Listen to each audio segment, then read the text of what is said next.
where nature sculpts magnificent masterpieces far beyond human imagination.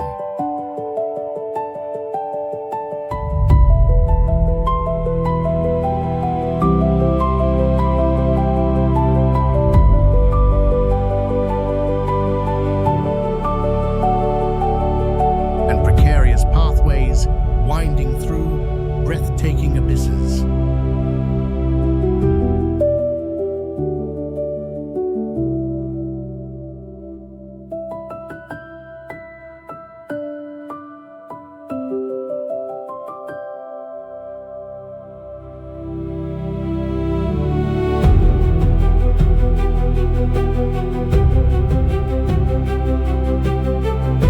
Let's take off and explore with Utopia Planet now.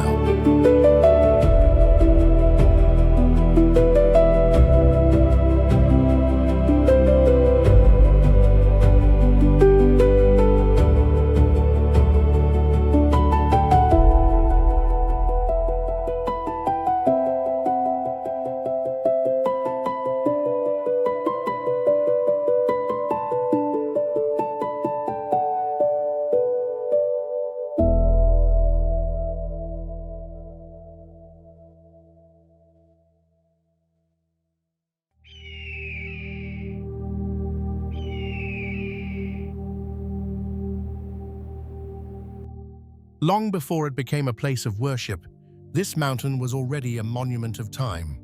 For millions of years, natural forces shaped its ridges and valleys, laying the foundation for a landscape that would one day become one of China's most revered spiritual sanctuaries.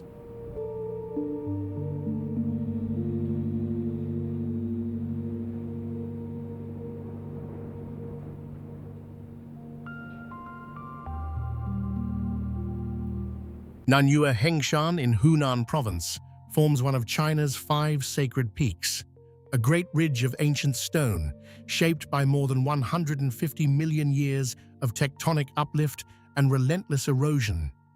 Its highest crests, reaching well above 4,000 feet and draped in mist that gives the summit a quality both geological and otherworldly.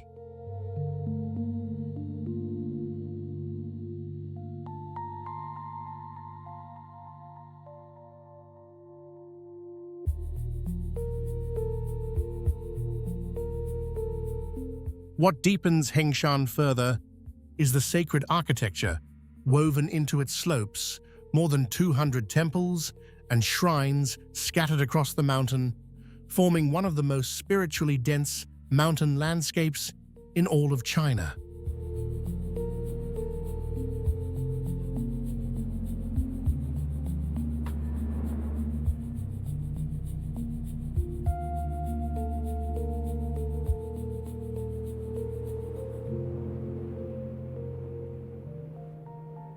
Even today, monks and pilgrims, hikers and wanderers climb the steep stairways and narrow trails together, each seeking something different in the same ancient stone.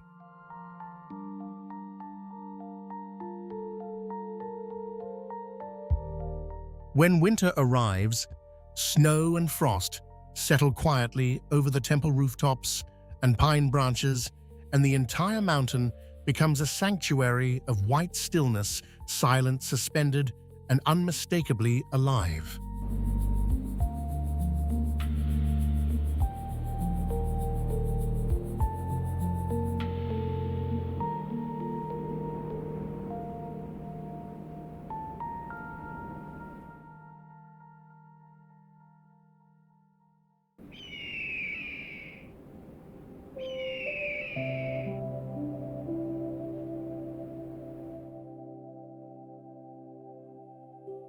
How far would human ingenuity go to build where nature seems to say no at Humian Mountain? The answer hangs from sheer cliffs and impossible ledges, challenging assumptions about what could be achieved centuries ago.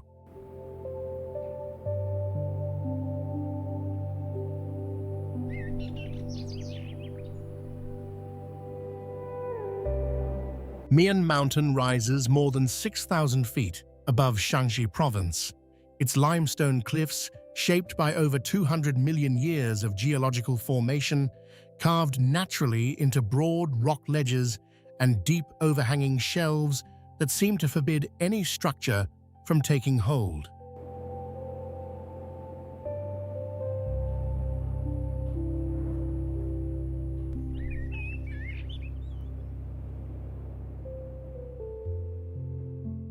And yet, the mountain's most extraordinary structures were built precisely in those impossible spaces.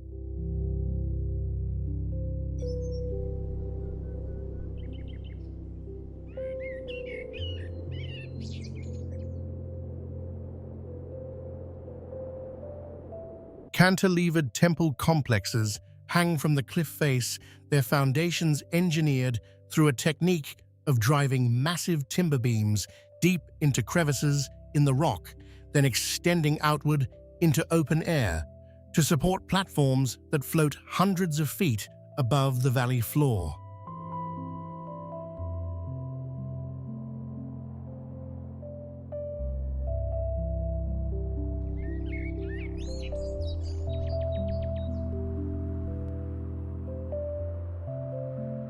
Some of these halls balance on pillars no thicker than a grown tree trunk, and how their creators aligned beams, galleries, and staircases with such precision on a near-vertical rock face without modern equipment remains one of architecture's most compelling open questions.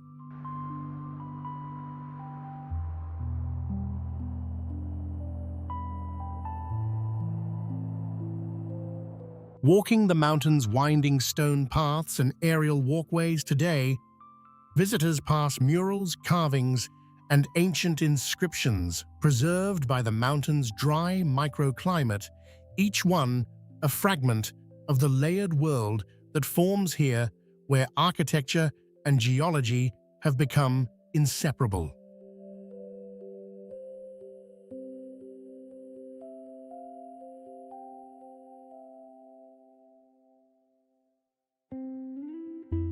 Mian Mountain is where the limits of human faith and the limits of human engineering once met the same cliff face and somehow together refused to fall.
From the air, it looks like another planet.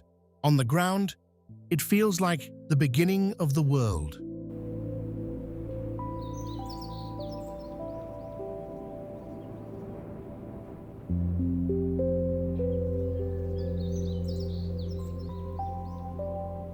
In Hunan province, Wulingyuan holds one of the most singular geological spectacles on Earth, more than 3,000 slender sandstone pillars rising from deep gorge floors, some of them climbing over 600 feet into the air, their forms so narrow and vertical that scientists classify this as one of the rarest landscape types ever documented.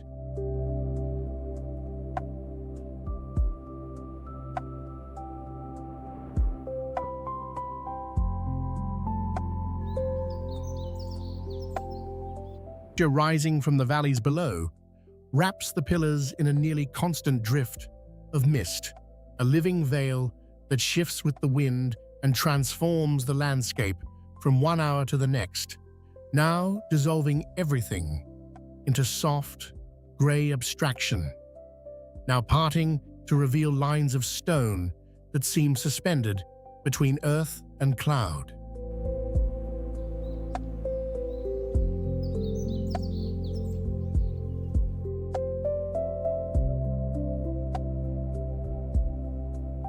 Narrow trails cut along the cliff edges carry visitors above the labyrinth, each step revealing a new geometry of rock and air below.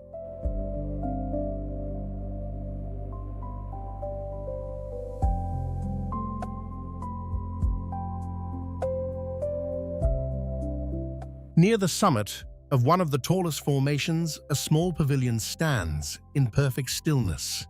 A human structure perched above an inhuman scale, its presence both fragile and curiously permanent.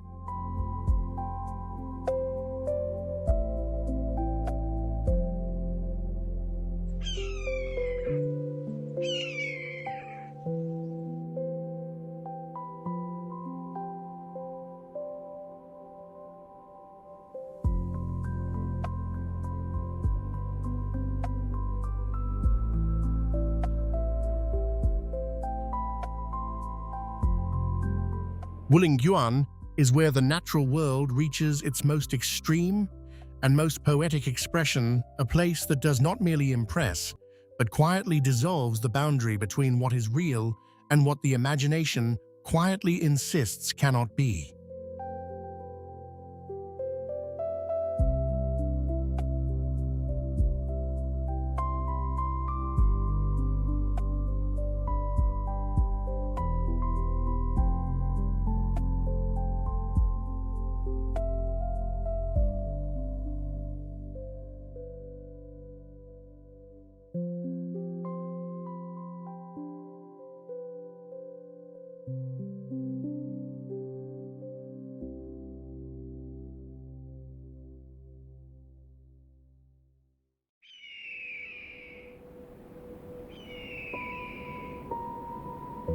There are countries you see, and then there are countries that ask you how you would live inside them.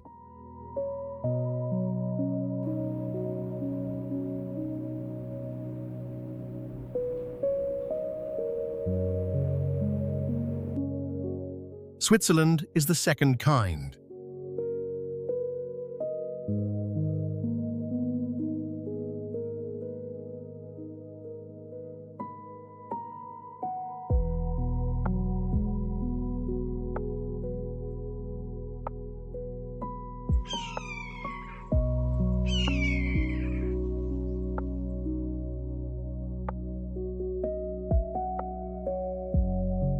In the imagination of millions of people, Switzerland exists as a single image: snow-covered peaks, crystalline lakes, open meadows, and small villages nestled quietly at the foot of the Alps.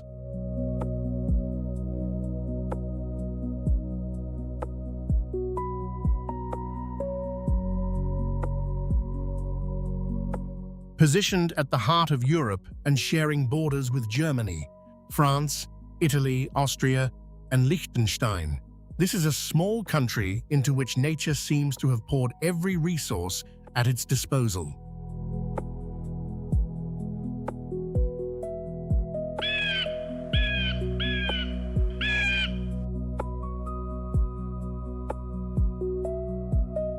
Mountain and valley and lake are woven together in a single, continuous breath, and more than 1,500 lakes are scattered across the land like light caught and held in the earth.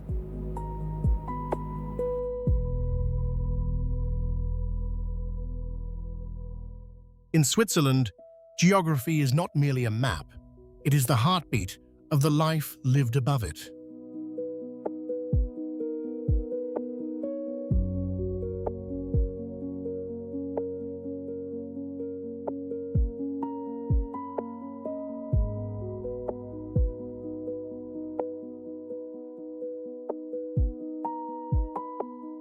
Peaks that tower above their surroundings isolated villages from one another, and deep valleys drew communities tightly together. Long and unforgiving winters taught people to plan ahead, to practice restraint, to prepare for the season buried in snow before it arrived.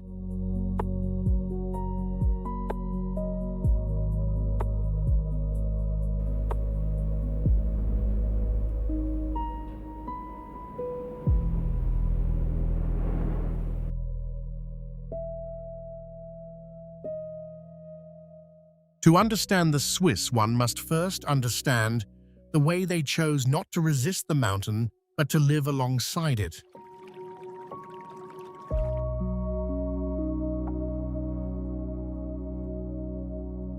The isolation that difficult terrain produced gave rise, paradoxically, to communities of powerful self-governance, and over time, these communities united into the Swiss Confederation without erasing their local differences, instead preserving that diversity as the very foundation of a shared national identity.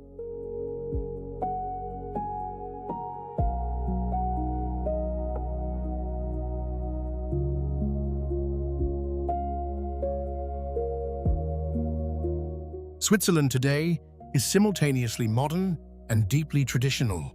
World-class financial centers exist alongside villages where time appears to move by a different logic entirely.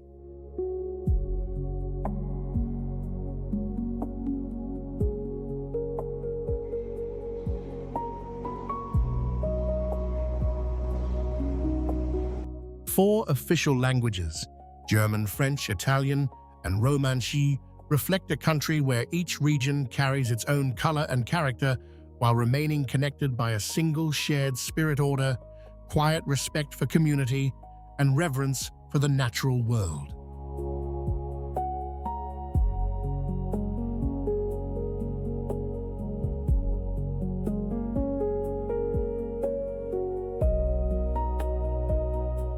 Swiss culture reveals itself in the smallest details. Near-perfect punctuality, the habit of keeping public spaces clean, a manner that is courteous without being ornate. Everything well arranged, yet nothing cold.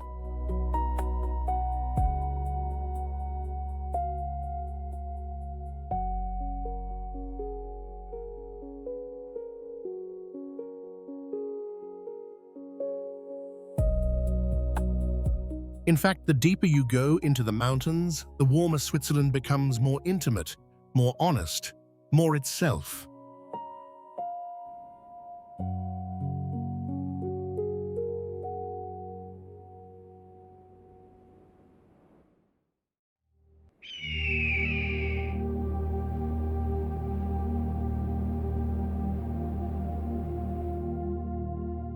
The Bernina Express is not a train ride. It is a passage through the most breathtaking landscape Switzerland holds.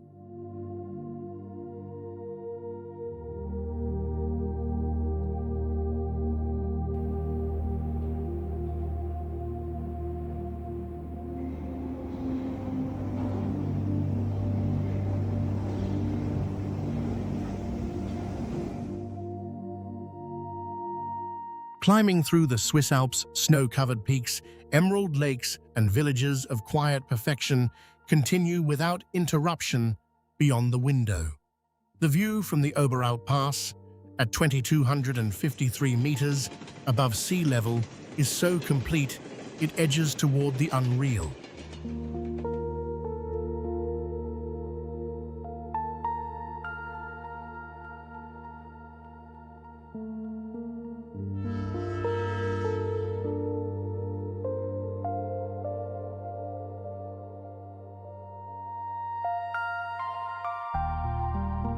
You are not looking at the landscape, you are moving through it, and every tunnel the train enters, and every bridge it crosses above the open mountain air arrives as an invitation to stop time, each one passing before you can fully accept.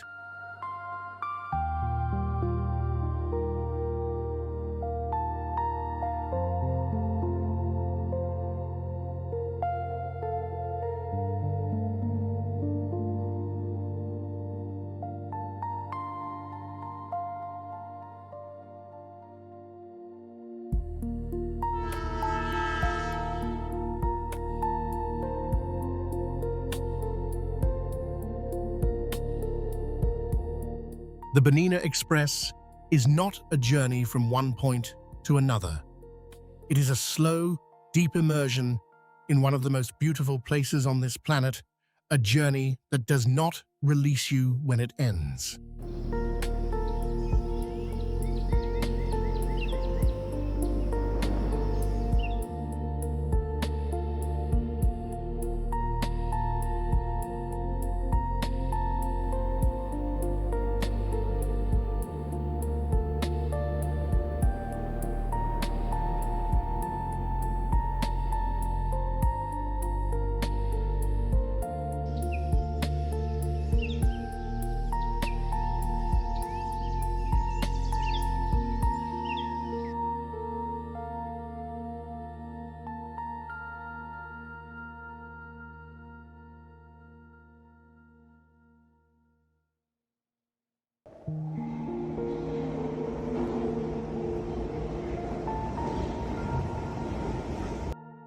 Among the most extraordinary train journeys on Earth, the Jungfrau Railway departs from Kleine Scheidegg and climbs to the Jungfraujoch, the highest railway station in Europe, positioned at 3,454 meters above sea level.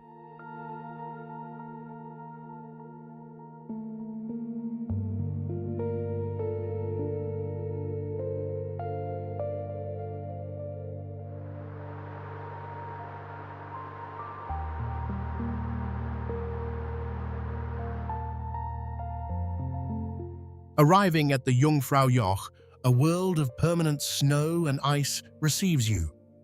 Observation platforms looking out over glaciers and ice fields, and a palace of ice containing sculptures carved from the mountain's interior. This is not simply a train ride. It is a genuine journey into the heart of the Swiss Alps.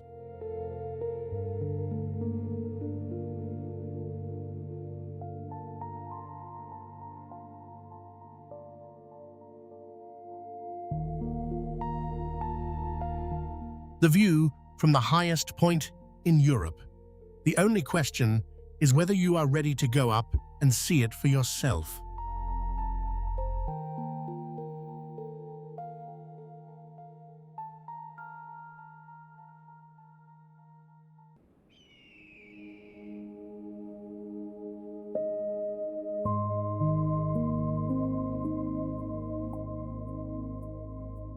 The journey in Switzerland began at Lauterbrunnen.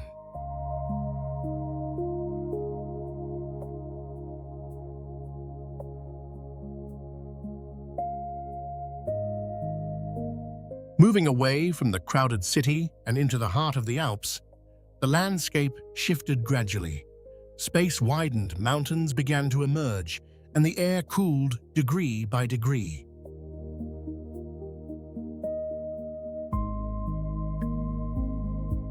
And then, without warning, the world simply opened.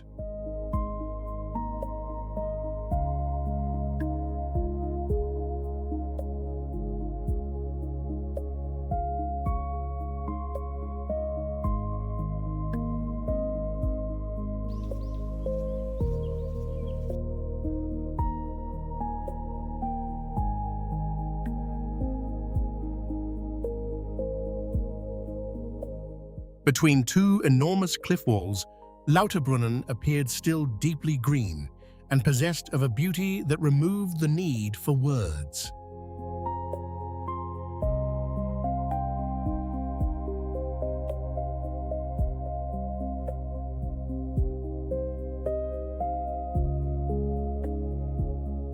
The first impression was not of houses or streets or people. It was a feeling, the sense that nature had been unusually generous in the making of this valley.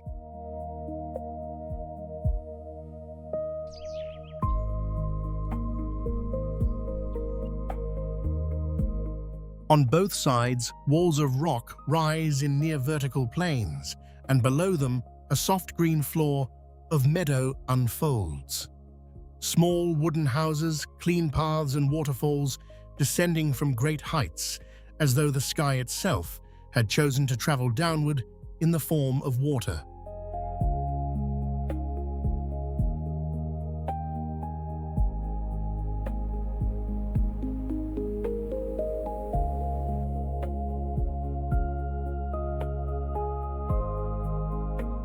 Lauterbrunnen is not loud. It is not theatrical. It makes no effort to impress through noise.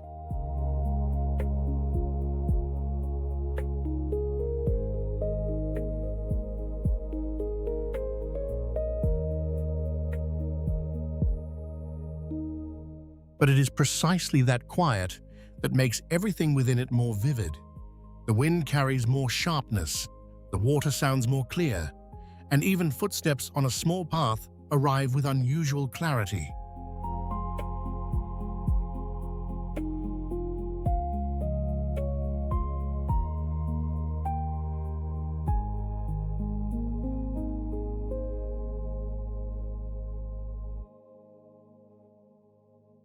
In this space, visitors do not simply observe the landscape, they feel themselves crossing into an entirely different rhythm of living.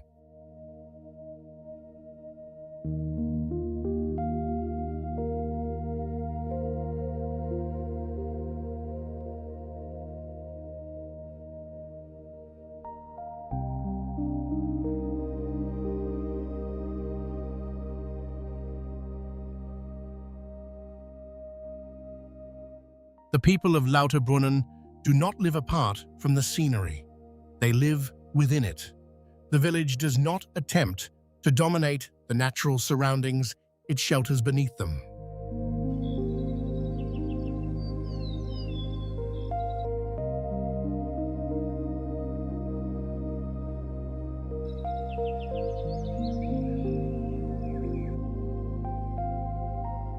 Small houses at the base of the cliffs, narrow paths crossing the meadows, quiet cafes, everything here seems to understand its place within the larger frame of this immense valley.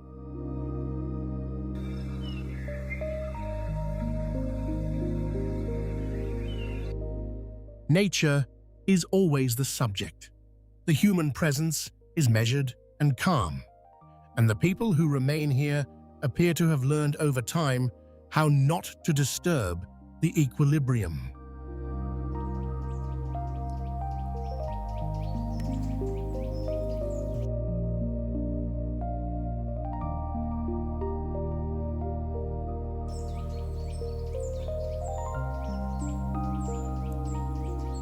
What Lauterbrunnen leaves behind is not a sense of overwhelming grandeur. It is quietness, soft, but deep, gentle, but enduring.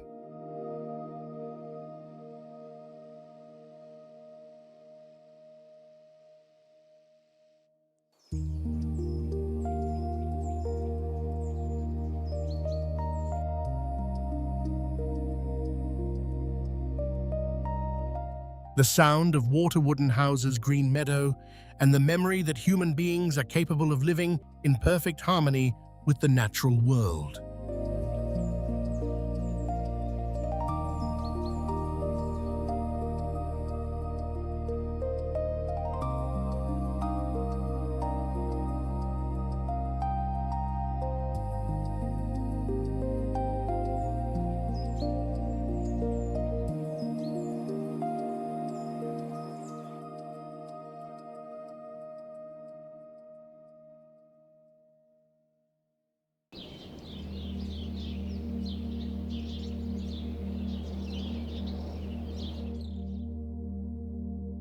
The first thing that descends on you at Nine Arch Bridge is not fear, it is stillness.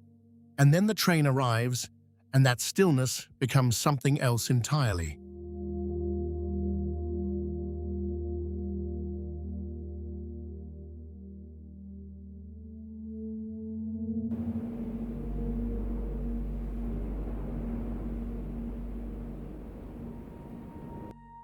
Hidden in the Sri Lankan highlands between Ella and Demodara, this colonial-era viaduct stretches roughly 91 meters above a dense gorge and rises approximately 24 meters from the ground below. 9 arches support a single broad-gauge track through a corridor of mist jungle and tea fields.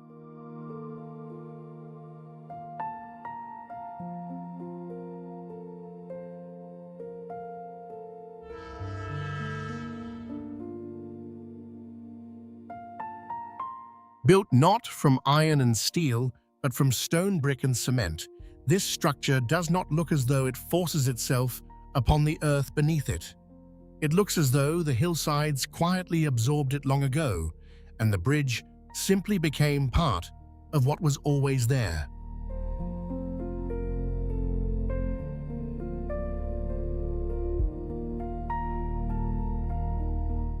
That is why it stays in the memory.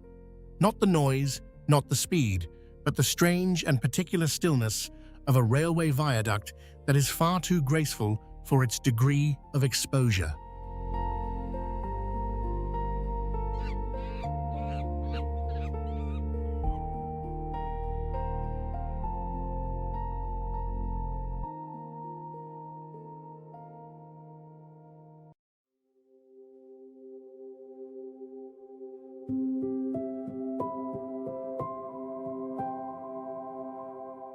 The Transandino Railway crosses 200 kilometers of the Andes between Argentina and Chile, a journey through soaring peaks, breathtaking valleys, and high-altitude terrain, of a scale that makes ordinary language feel inadequate.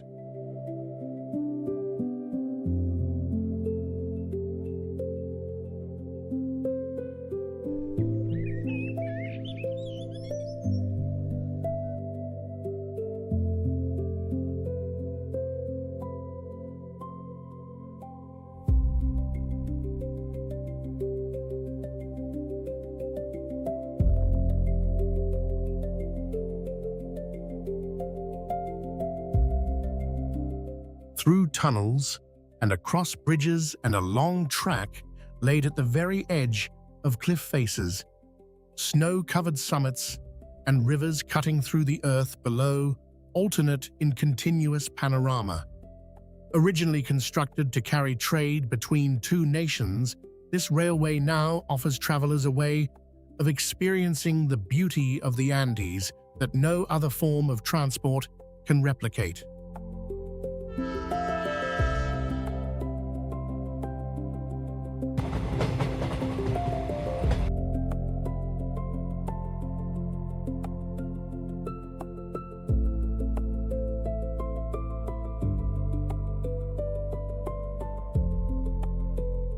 Is there a more compelling reason to cross the most dramatic mountain range in the world than in the company of landscape this extraordinary?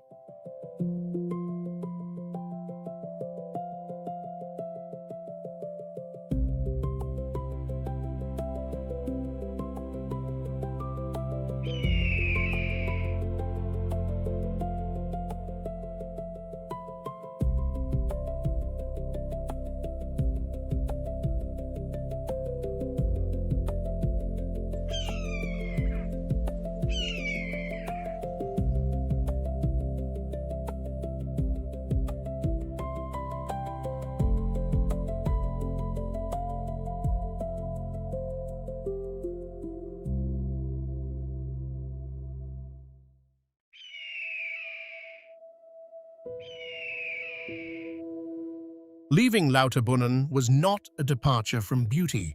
It was an ascent into another register of it entirely.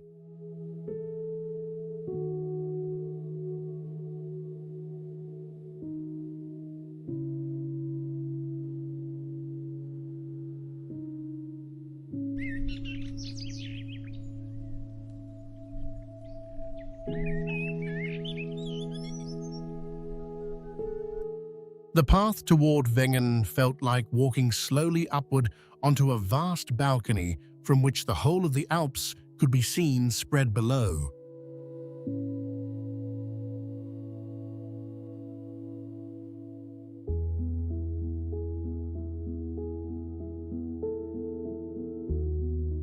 The first thing to arrive was a change in rhythm.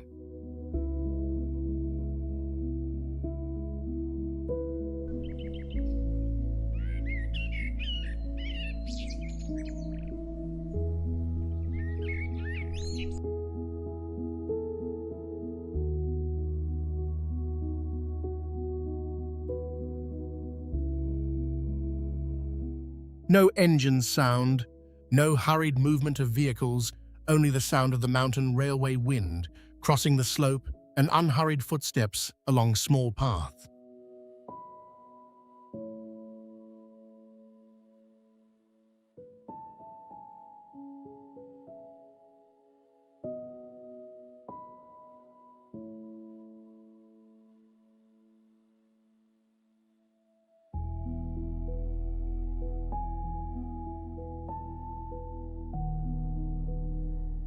Wengen does not follow the tempo of the modern world, but it is not a relic of the past either.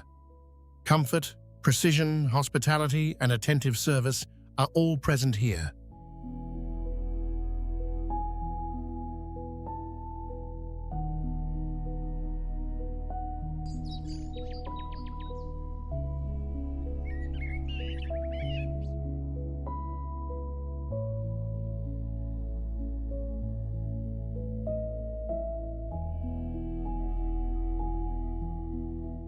And yet, from any point in the village, a glance upward or outward reveals the valley of Lauterbrunn, below green slopes alongside and snow-covered peaks, standing in silence on the horizon.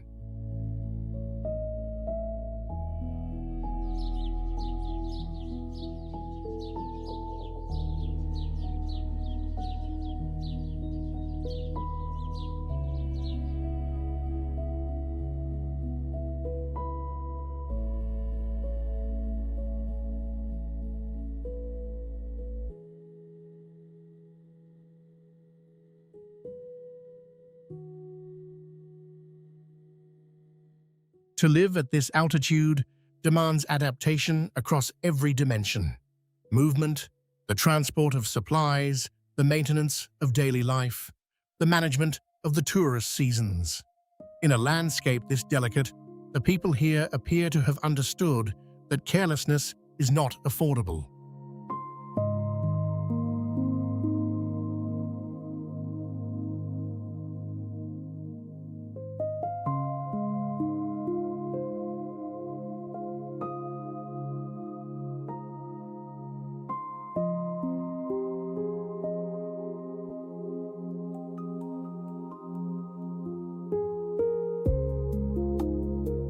In Wengen, no urgency arrives, no impulse to take a few photographs and move on.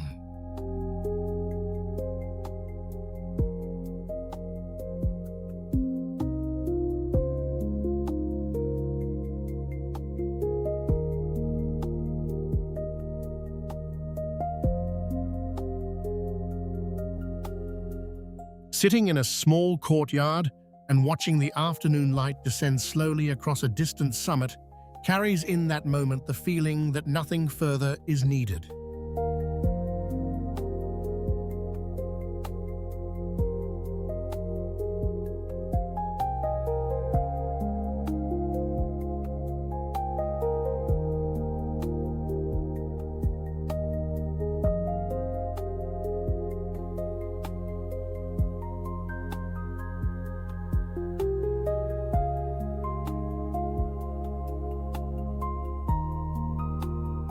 The memory Wengen leaves is different from Lauterbrunnen's.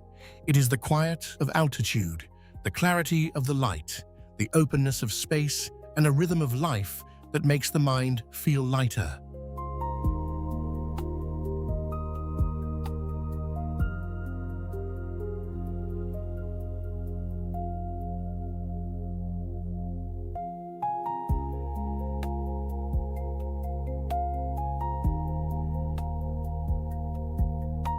The rare equilibrium where nature does not overwhelm human presence, and human presence does not overwhelm nature.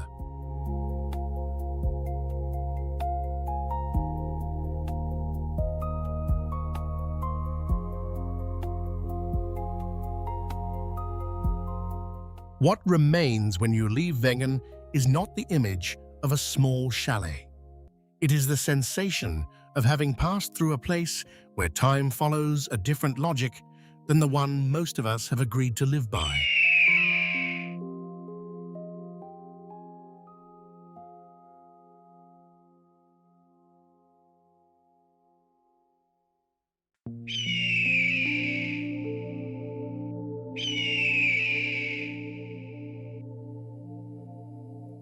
There are records, and then there is this one.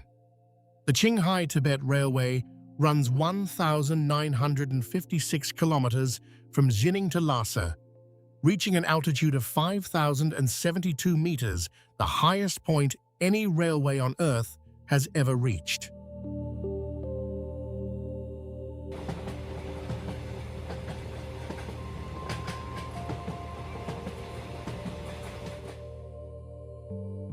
Snow-covered peaks, open grassland, and alpine lakes glowing with an almost impossible clarity pass beyond the window in a continuous succession of scenes that each stop the breath before the next one arrives.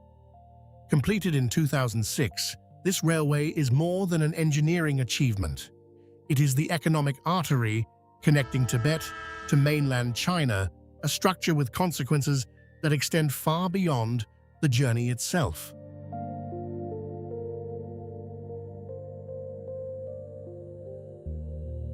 What does it feel like to look out at a landscape this immense, from the highest point on Earth that a train can reach? The question answers itself the moment you arrive.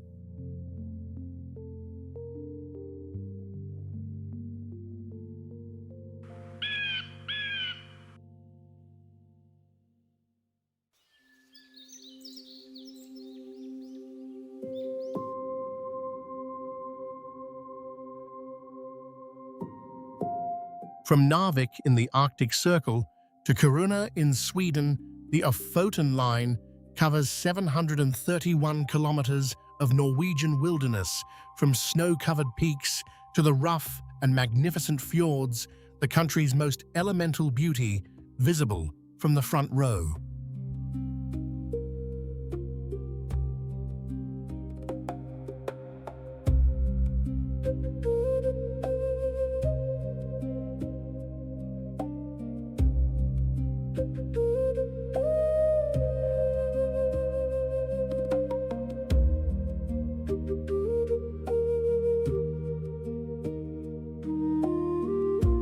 In winter, the snowscape produces something approaching a fairy tale made real.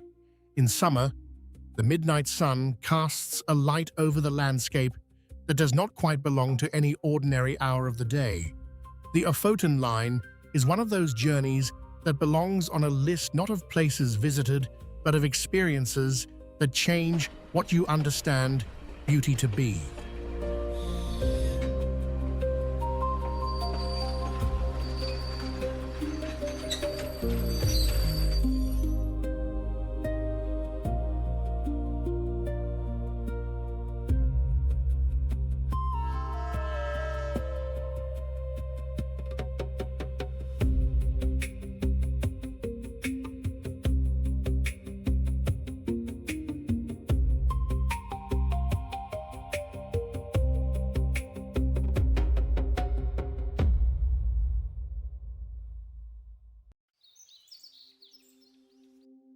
The most complete expression of luxury rail travel through the Canadian Rockies.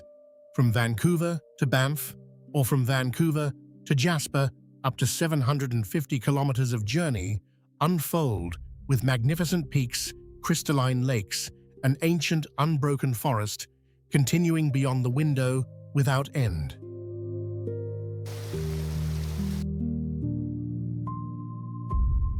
Fine dining, exceptional service, and the extreme beauty of the Canadian wilderness occupying every available line of sight. This is not simply a train journey, it is a meeting with wild nature at a scale that stays with you long after the destination has been reached.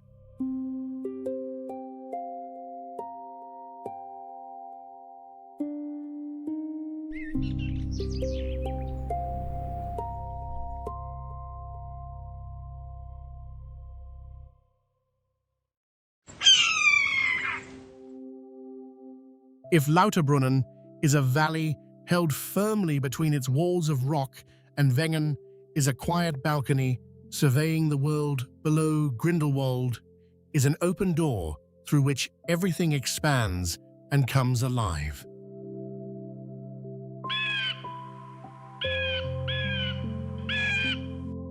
The arrival felt like a release of space.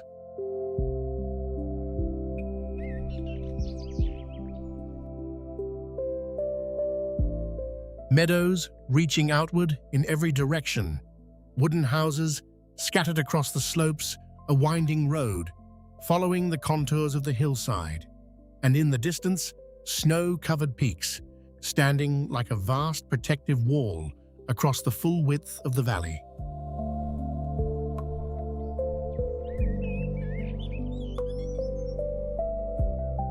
More people move through Grindelwald than through the villages before it, and more movement fills the air.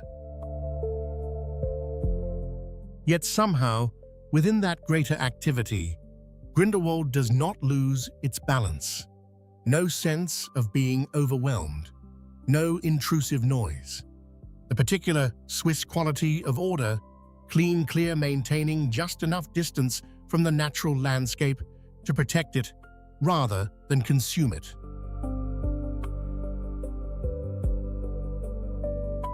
The paths of Grindelwald do not move from point to point in a straight line.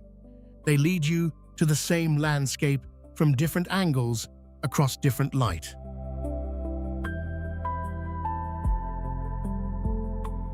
Meadow in front, houses behind, snow-covered peaks receding into the distance, and somewhere on a small slope between them, there comes a moment of stillness that carries no particular event within it. Nothing happens, and in that moment, Grindelwald is felt most completely. Not through the eyes alone, but through every sense at once. Clouds move without pause, alternately covering and revealing the peaks above. Sunlight travels down the slope, turning the meadow green, now brilliantly vivid, now soft and muted.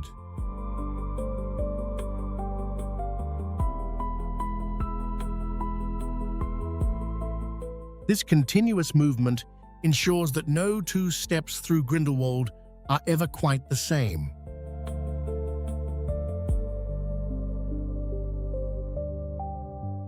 The afternoon here holds its own kind of beauty. The light warms and softens, mountain shadows lengthen across the valley floor, and every scene settles slowly into something more still. For the first time in the journey, the need to move on dissolves on its own without effort.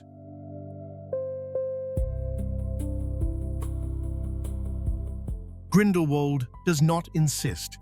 It makes no claim about itself, and it is precisely this quality that makes it linger, a place that proves nothing and yet stays with you for a very long time.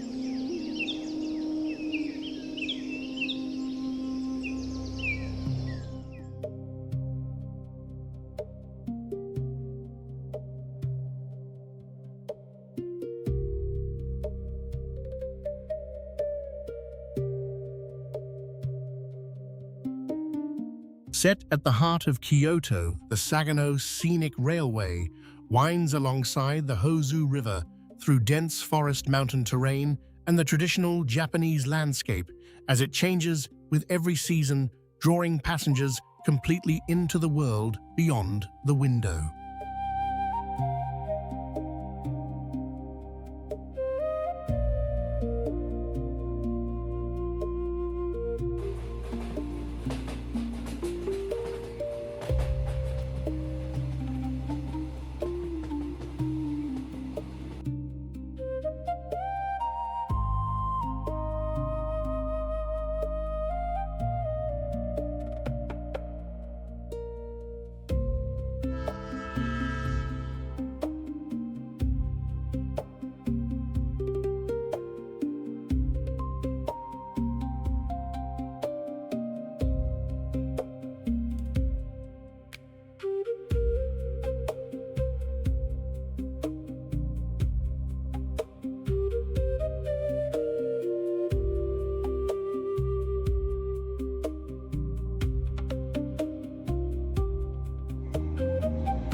In autumn, especially, the foliage transforms the journey into something closer to moving through a painting in motion, deep crimson, orange, and gold, covering every surface as the train moves through it.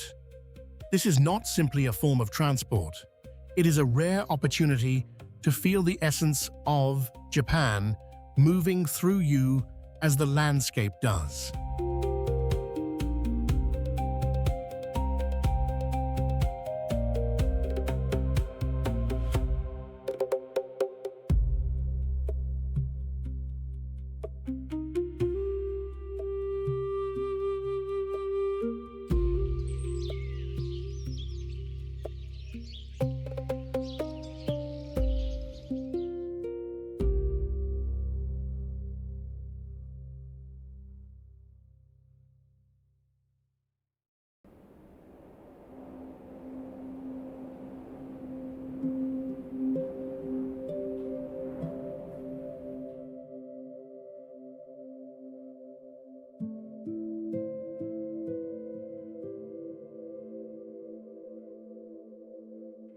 Board the Tazara Railway and cross 1,860 kilometers of vast and largely untouched African wilderness, from dense tropical rainforest to open savanna, every hour of travel bringing a landscape entirely unlike the one before it.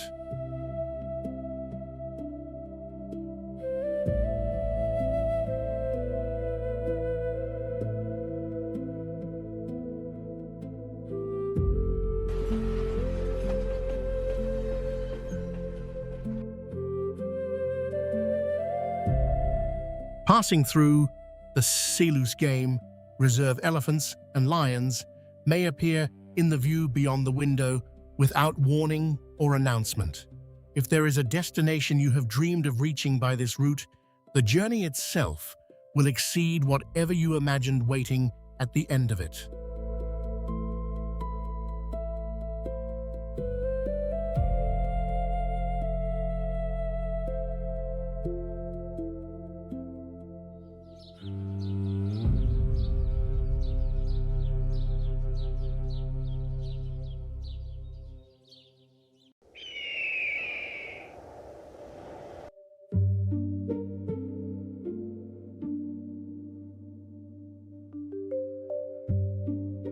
Among the most beloved and visually rewarding routes in Indonesia, the Argo Gide connects Jakarta to Bandung in West Java, and across 120 kilometers of journey, dense green landscape, tea plantations, and mountain terrain fill the view beyond the window without pause.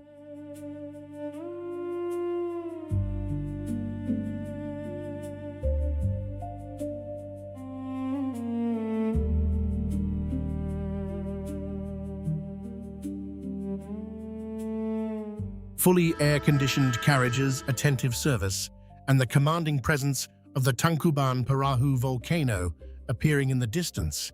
If you are seeking a journey that delivers both comfort and the natural beauty of the Indonesian highlands, the Argo Gide is a choice that requires no hesitation.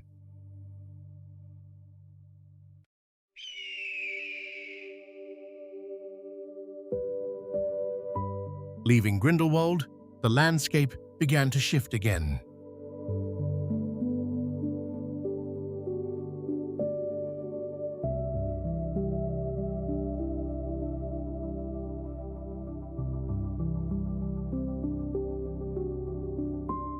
Open space gave way to terrain that was higher, more exposed, and unexpectedly still.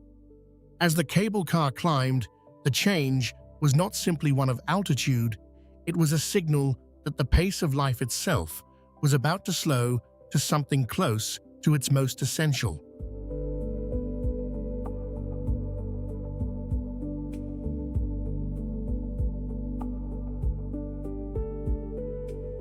Muran is not known for its activity. Entering this village tucked between cliff walls, the feeling arrived immediately of having stepped into a different order of time, not the contemporary world, but something older and more deliberate.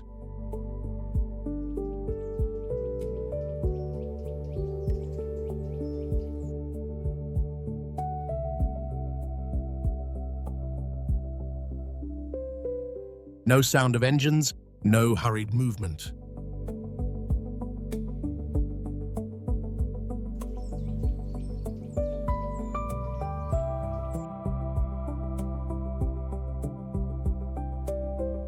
What remains is a stillness full of natural life, not an empty silence, but a breathing one.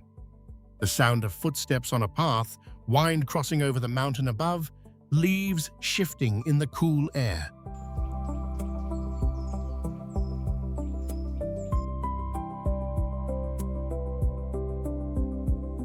Murin does not open like a conventional tourist destination. It does not invite you to pass through quickly. It opens as a space in which to stop and feel each moment as it occurs.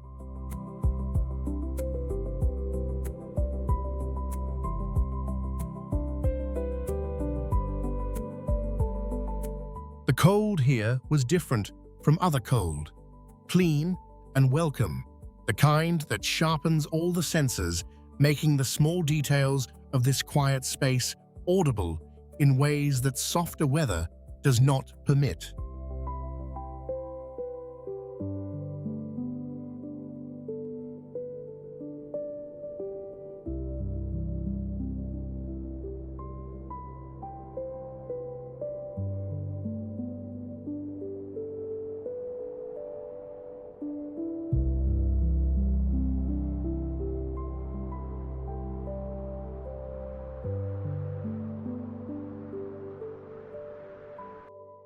What was discovered here was not simply a beautiful view. It was harmony between the human and the natural, between the past and the present, and between the self and the surrounding space.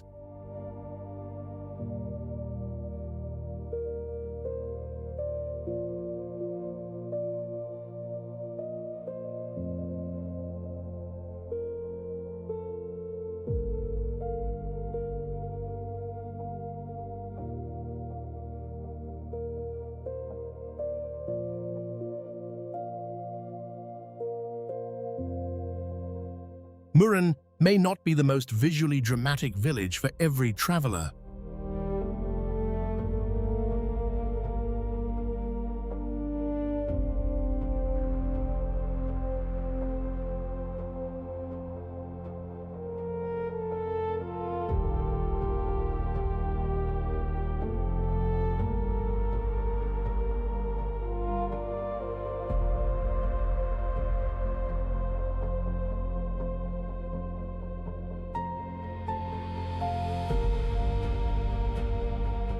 But real peace was felt here, a place where there is no need to hurry, where beauty does not come from spectacle but from a subtle and complete accord between human life and the natural world.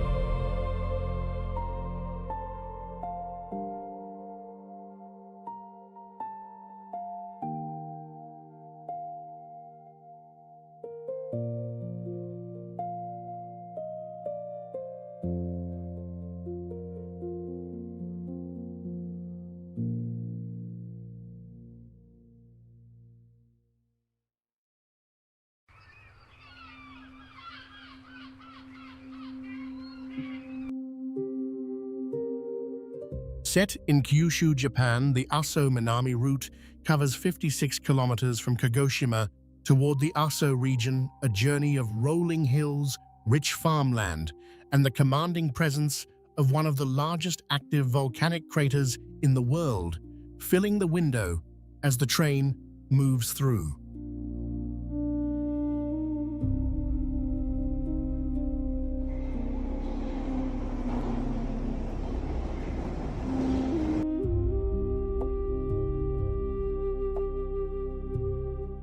Wide glass panels allow the natural landscape to arrive without interruption, and the journey moves at a pace that lets the body and mind rest fully within it. For those seeking the quiet beauty of Kyushu's natural world, without urgency or noise, the Aso Minami route is the journey that delivers it.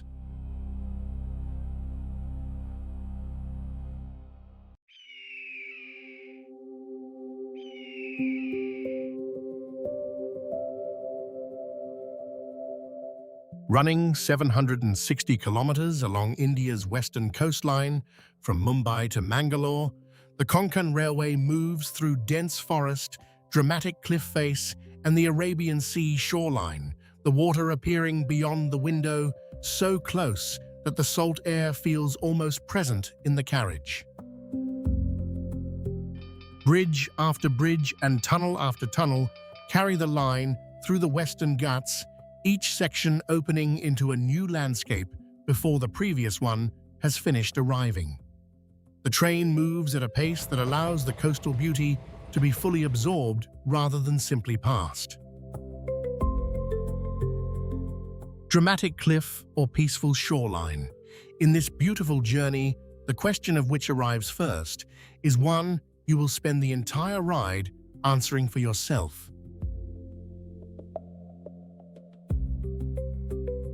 If there is a record that no railway on Earth has come close to matching it, belongs to the Qinghai-Tibet Railway. Running 1,956 kilometers from Xining to Lhasa, it climbs to 5,072 meters, 16,640 feet above sea level, the highest point any train has ever reached.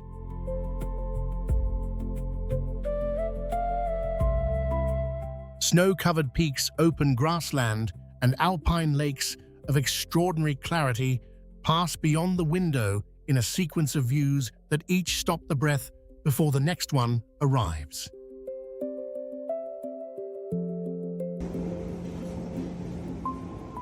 Completed in 2006, this railway is more than an engineering achievement. It is the vital corridor connecting Tibet to the rest of China, a structure whose significance extends far beyond any single journey made upon it.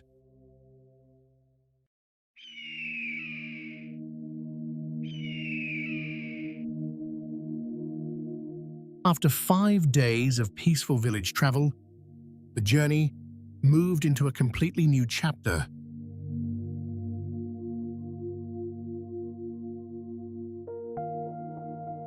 The shift was felt the moment Zermatt arrived.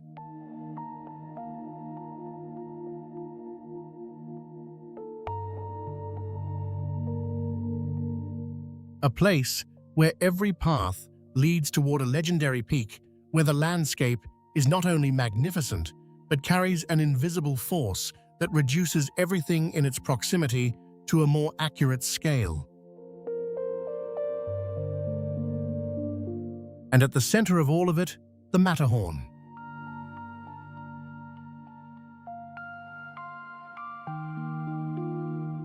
To look up at that summit for the first time from ground level, known until then only through photographs and stories, the grandeur and the solemnity of it moved ahead of any available language.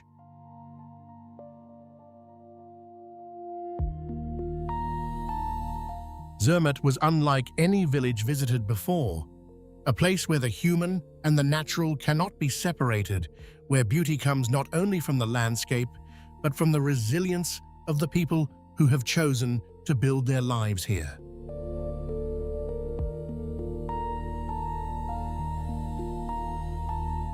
No gasoline vehicles move through these streets, only quiet electric trams and horse-drawn carriages.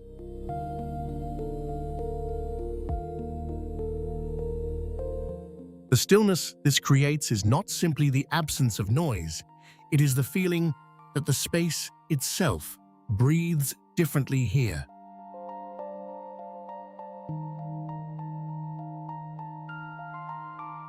Walking the narrow lanes, traditional wooden houses emerge in the light of late afternoon, flower-adorned balconies, dark roof timbers, the contrast with the white of the distant snow-covered mountain, creating the sensation of having entered a different world entirely.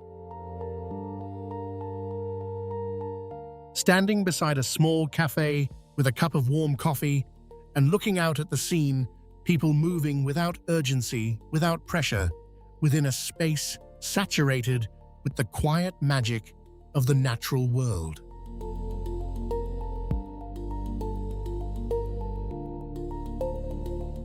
The people of Zermatt do not attempt to dominate the Alps. They do not display urban development as an achievement. They live alongside the mountain, the snow, and the cool, clear air in a relationship of genuine accord.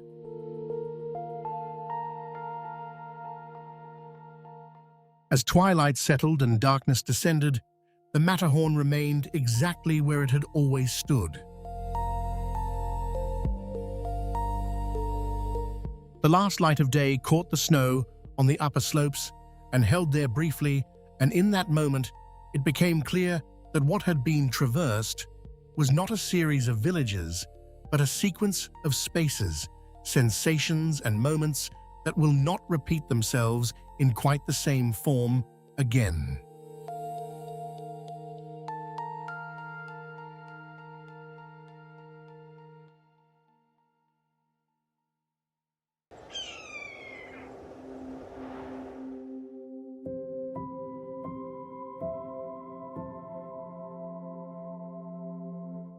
The Transandino Railway is among the most beautiful train journeys available between Argentina and Chile, 200 kilometers through Andean peaks, dramatic valleys, and high-altitude terrain of a scale that asks something fundamental of the traveler passing through it.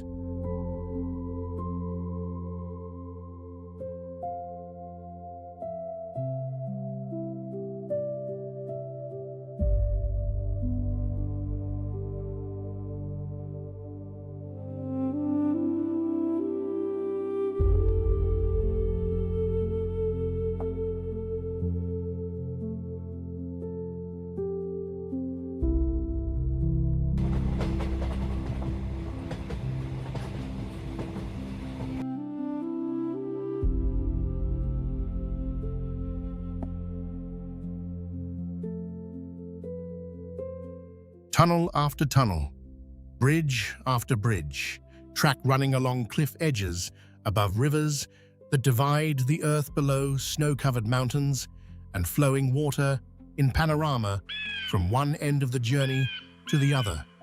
Originally built to serve trade between two nations, this railway now gives travelers access to the natural beauty of the Andes in a form and at a depth that no other means of travel can offer.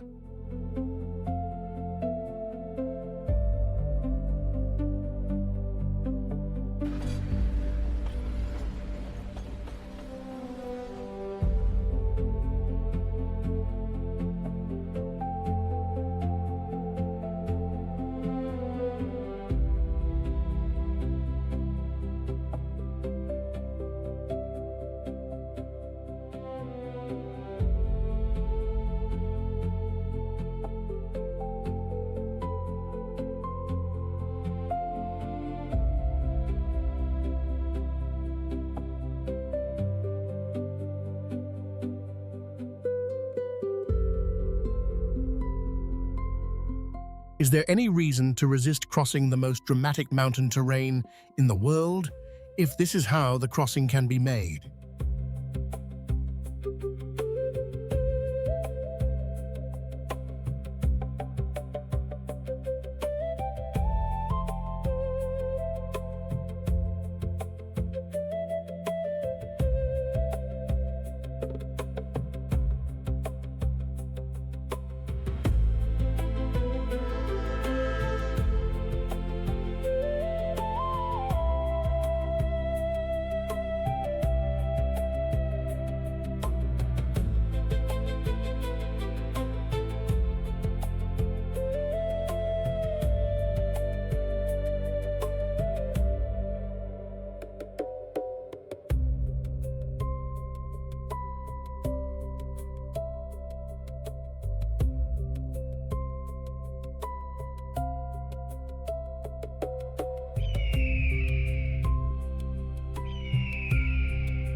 The Zermatt Railway passes through the heart of the Swiss Alps, departing from the beautiful village of Zermatt and moving toward the Matterhorn as valley and forest fall away, and the peaks grow steadily taller with every kilometer gained.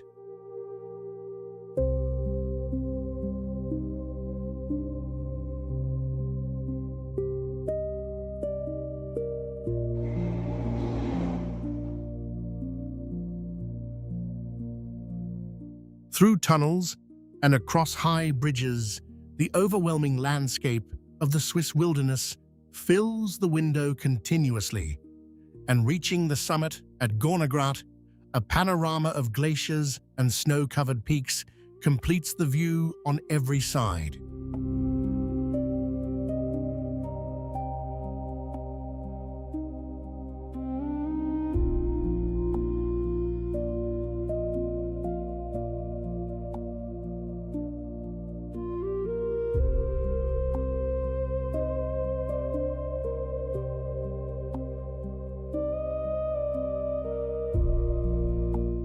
This is not simply a form of transport. It is a complete immersion in the extraordinary scale of the Alps, a journey that asks nothing of you except that you look.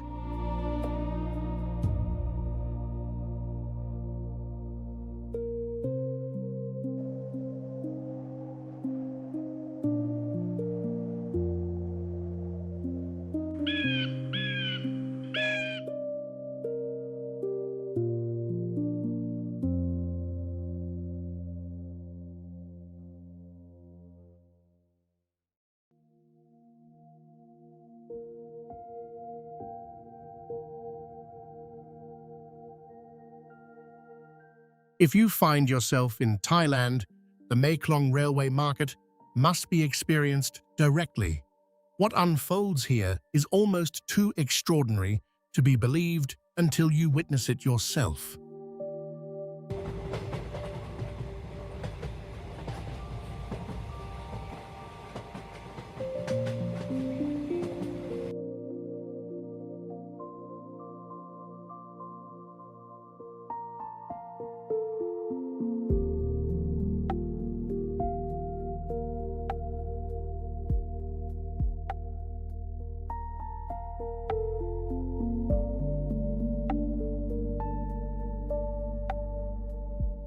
Each time the train passes through vendors selling fresh vegetables and seafood pull their canopies inward and step back from the track.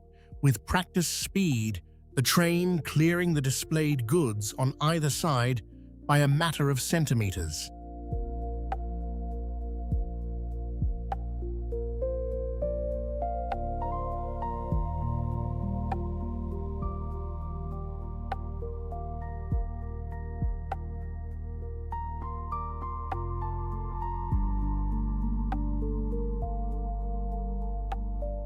This scene repeats 5 times every day, and once seen, it is the kind of thing that does not leave the memory. Do not let this pass you by.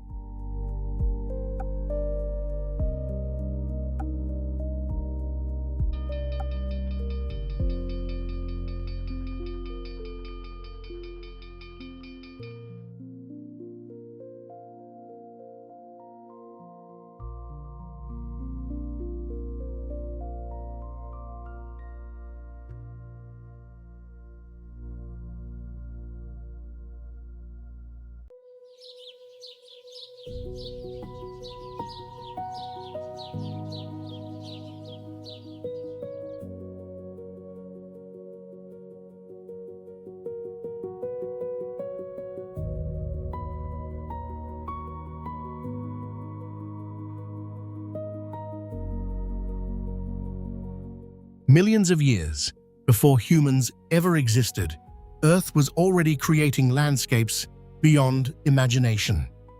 Towering mountains, colossal canyons, and untamed wilderness shaped by forces far greater than ourselves.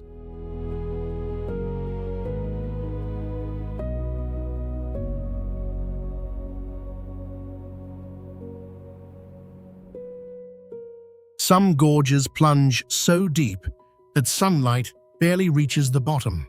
Some rivers are powerful enough to carve through the Himalayas, while deserts can erase every trace of human life with a single gust of wind. Each one feels like a world of its own.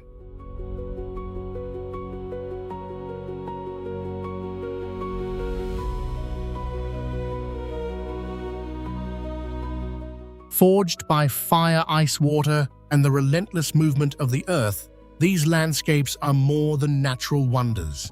They are living reminders of a planet that is still changing.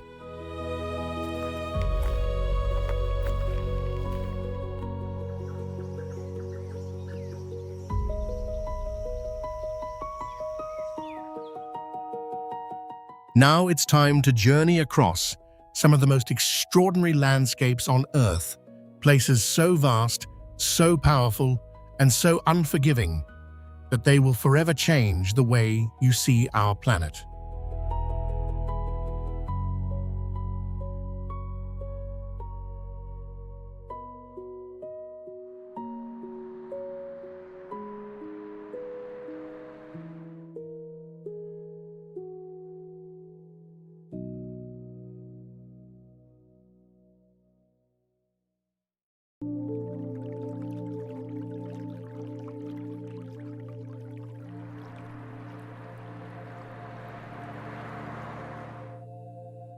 Some places are measured by distance.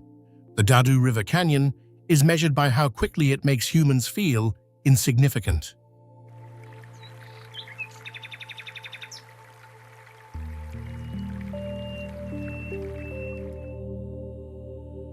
Deep beneath the surface of Sichuan lies a canyon so immense that the world above almost feels disconnected from the river below.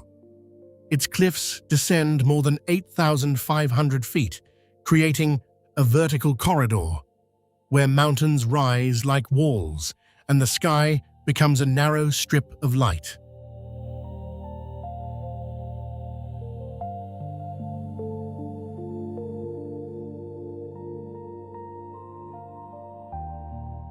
At the bottom, the Dadu River does not flow, it attacks. Powerful currents carry enough force to move enormous boulders, while the confined space between the cliffs transforms ordinary wind into unpredictable turbulence capable of overwhelming flying machines.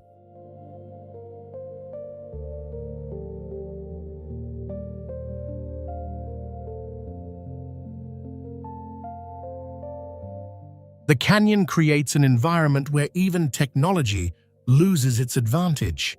Drones struggle against invisible air currents, and humans face a landscape where every element, water, rock, and air, operates on a scale far beyond their control.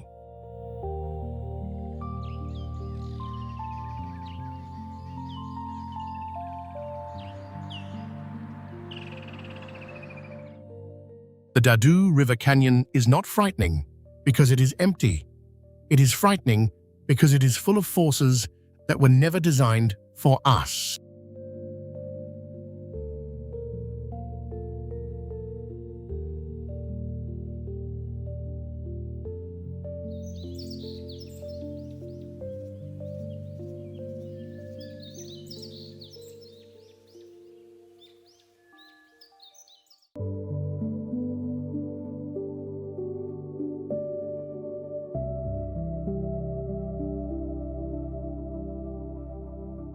The strangest thing about Kumtag Desert is not how large it is how quickly it can make you feel like you were never there.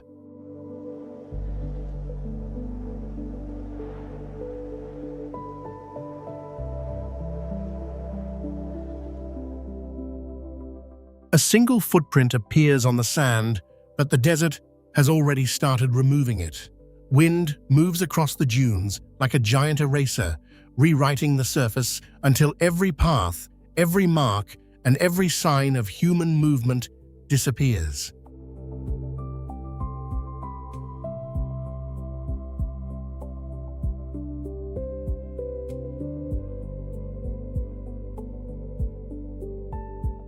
Across 8,800 square miles of Xinjiang, Kumtag stretches as a constantly changing landscape of towering dunes and shifting terrain. The ground never truly stays still, and the horizon can vanish behind walls of sand that make distance impossible to judge.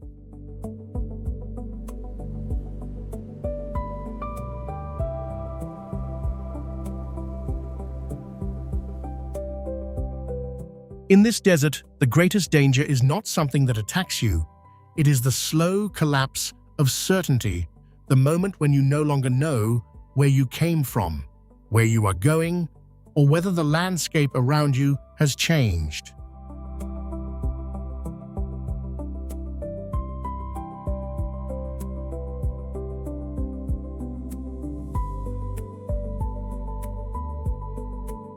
Comtag does not need to defeat explorers with force. It defeats them by creating a world where everything human becomes temporary and the desert remains exactly as it was before they arrived.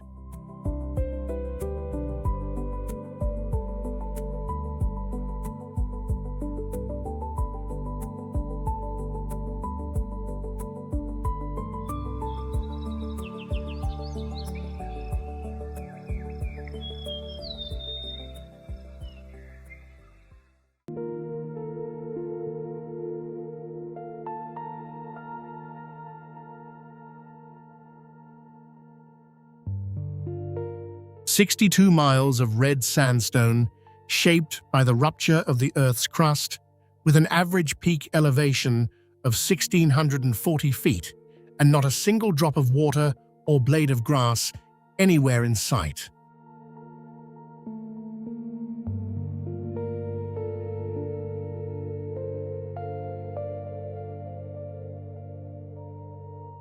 The Flaming Mountains in Xinjiang are a geological formation created by millions of years of erosion acting on exposed fault structures. The absence of vegetation is total, making the landscape a barren expanse without any natural water source.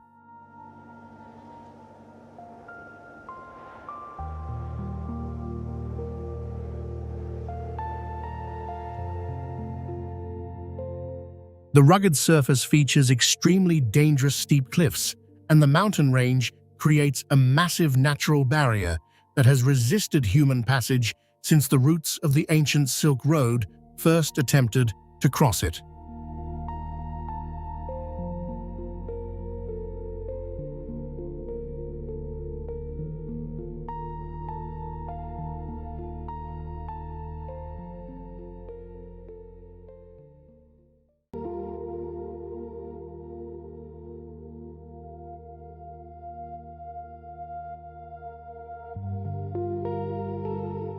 "500 feet below sea level, there is a place where the Earth feels like it has turned against water itself.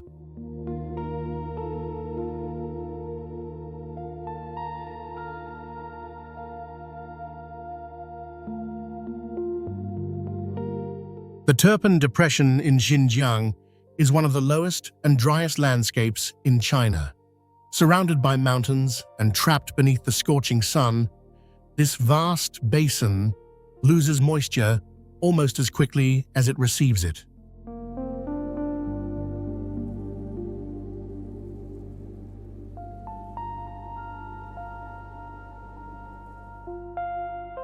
Here, survival is not measured in weeks or months. Without a reliable water source, the human body begins a race against time. The extreme heat, dry air, and endless exposure transform this peaceful-looking landscape into an unforgiving environment.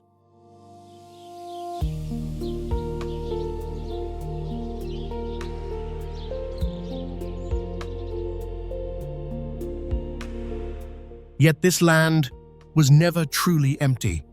For centuries, humans have fought against the impossible, creating underground irrigation systems and ancient settlements that turned a desert basin into a place where life could exist.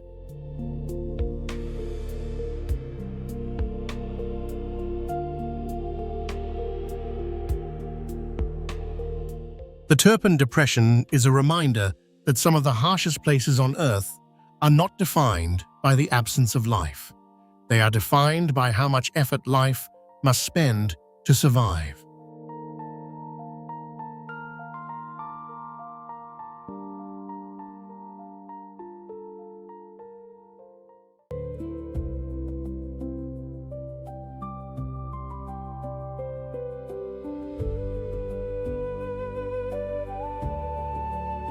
Beneath a 50-foot thick salt crust lie chemical swamps ready to consume anything that breaks through the surface, and above it, an evaporation rate of 145 inches turns the basin into a salt desert from which nothing escapes.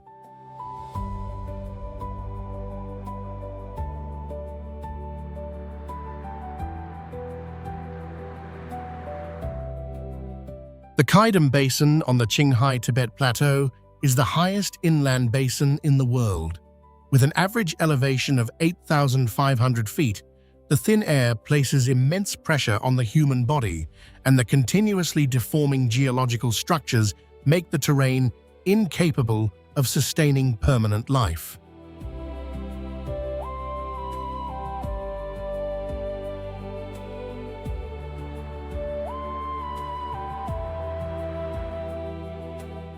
Qaidam is not a place designed for survival. It is evidence of the absolute dominance of natural forces over every attempt by living things to establish a foothold.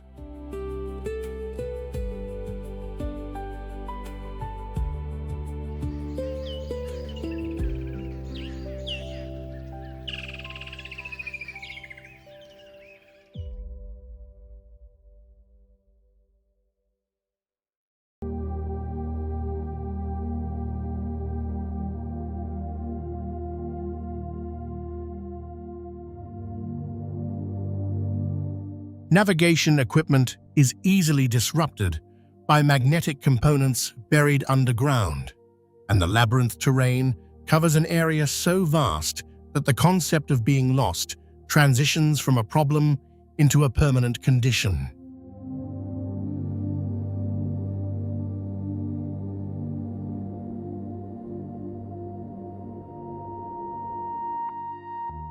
Yardang National Park in Xinjiang stretches across tens of thousands of square miles of geological territory completely isolated from the inhabited world.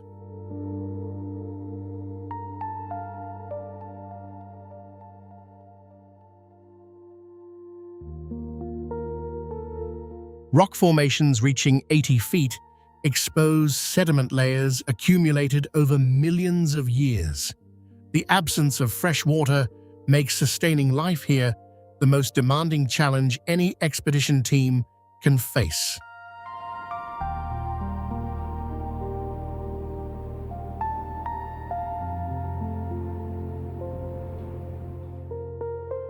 The exposed geological traces are evidence of climate changes so severe they once erased life from this region entirely. This land was never meant for human habitation. It exists as an eternal record of what happens when the Earth decides to stop being hospitable.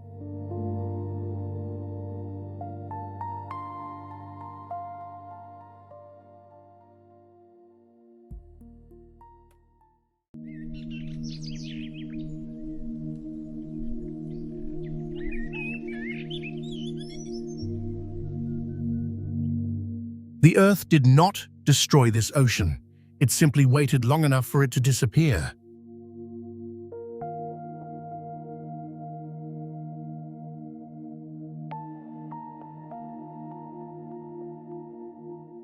Millions of years ago, Ading Lake was part of a vast inland sea. Over time, water slowly vanished beneath relentless heat and evaporation, leaving behind a landscape where the memory of an ocean survives only in layers of salt and minerals.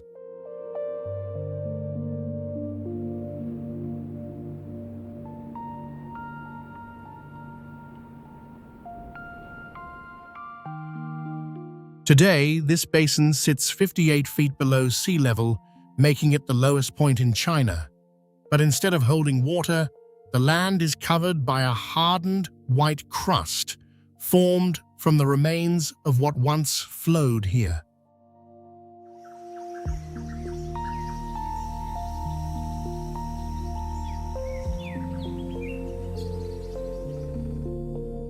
The surface may appear calm and lifeless, yet it is an unforgiving environment. Sharp salt formations spread across the ground, damaging vehicles and turning every step into a struggle across terrain shaped by extreme dryness and intense salinity.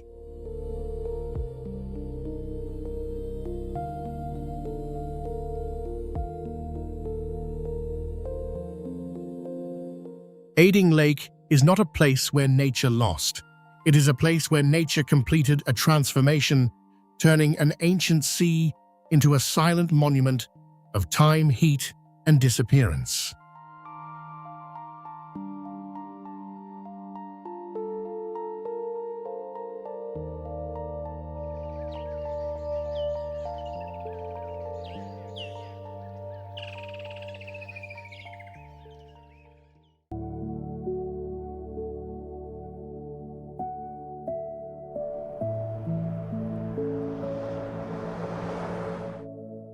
This road does not cross the desert. It survives inside it.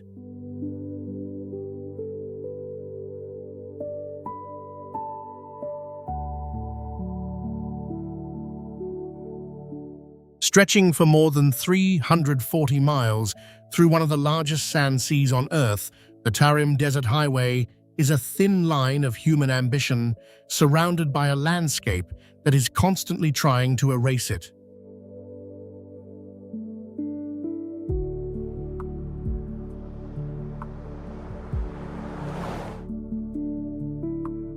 To keep the dunes from reclaiming the road, engineers built a massive defense system using millions of cubic meters of relocated sand and a vast network of vegetation barriers. But the desert never truly stops moving. Every gust of wind carries the possibility of burying years of human effort beneath the sand.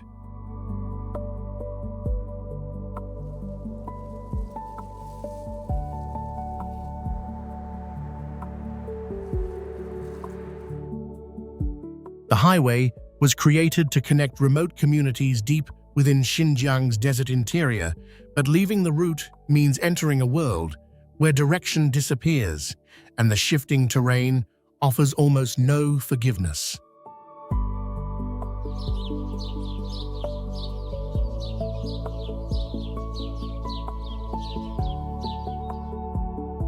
This is not a road built to defeat the desert.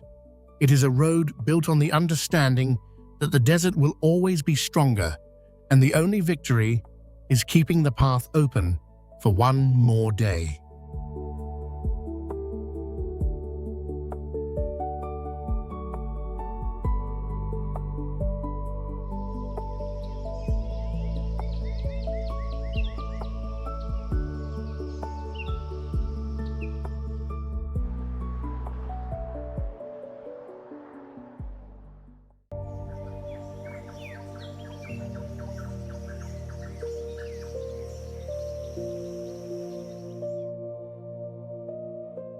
Instead of being built on flat ground, this ancient architectural complex was anchored directly into a vertical cliff face using manual construction techniques, and it has stood for more than 630 years without modern materials.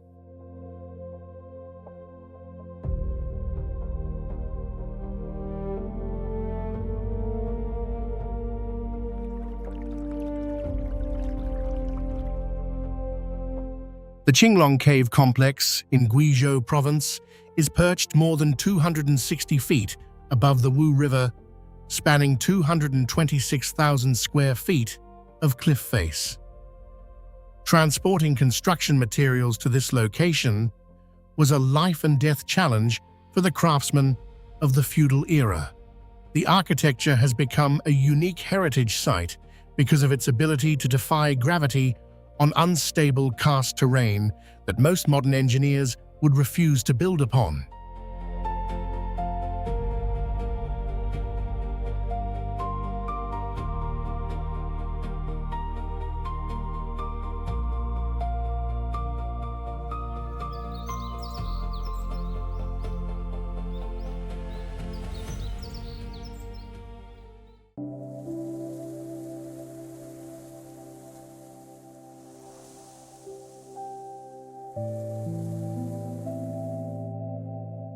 We have mapped almost every corner of the planet, yet one wilderness remains where humans are still strangers.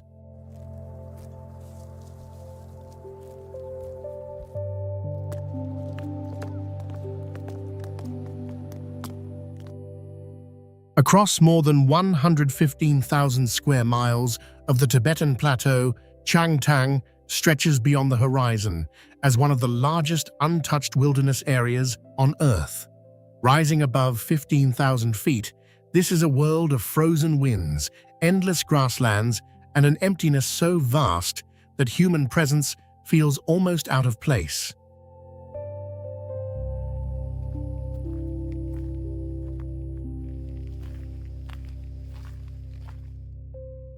Here, the landscape does not offer familiar signs of civilization. No cities, no roads, no permanent settlements, only immense distances, shifting weather, and a terrain so featureless that even direction itself can become uncertain.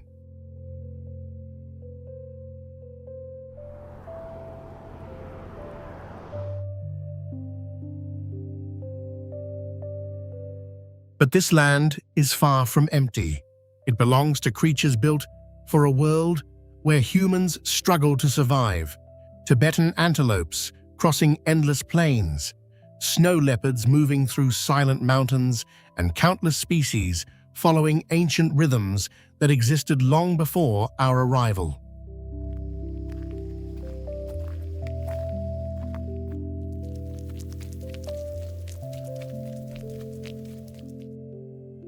Protected by strict conservation measures, Changtang remains one of the rare places where nature still operates on its own terms. It does not need human guidance, human expansion, or human control.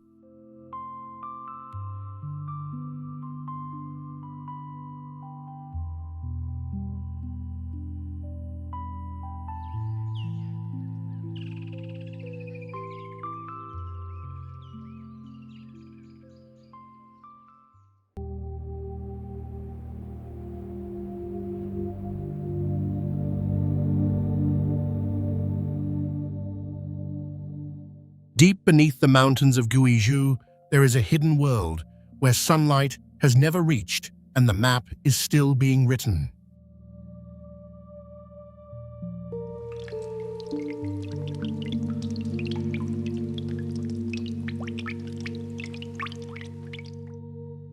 Known for centuries through local legends and stories of disappearance, Shuanghe Cave is not simply a cave. It is an underground network so complex that it feels more like a buried landscape than a natural formation.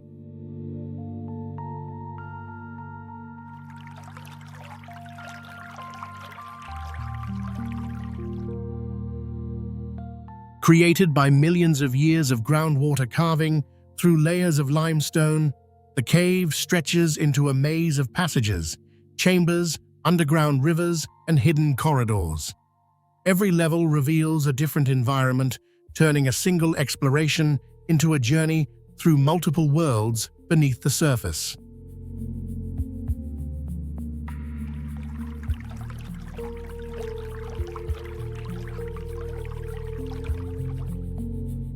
At depths reaching more than 900 meters, the greatest challenge is not only the darkness, it is the loss of certainty. Oxygen levels change directions, become impossible to judge, and a familiar path can quickly become a confusing maze.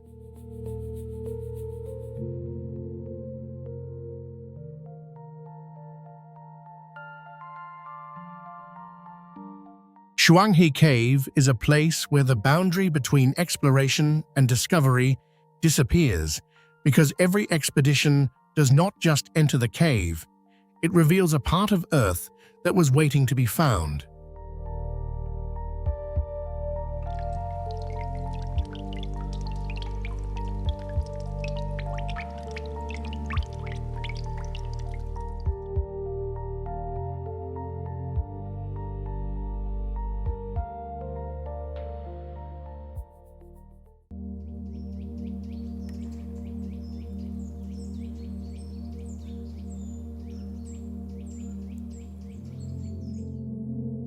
Perched more than 500 meters above the ground, Xinyu rises from a wall of sheer rock. Here, the cliffs plunge straight into the abyss, and a single misstep can end a life in seconds.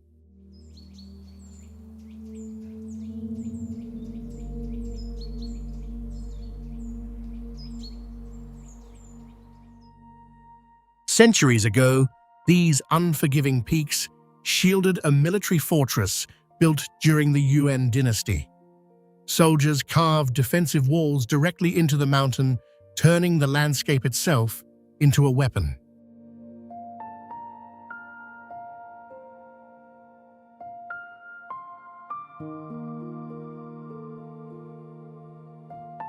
Today, the battlefield has transformed into one of China's most extreme tourist destinations.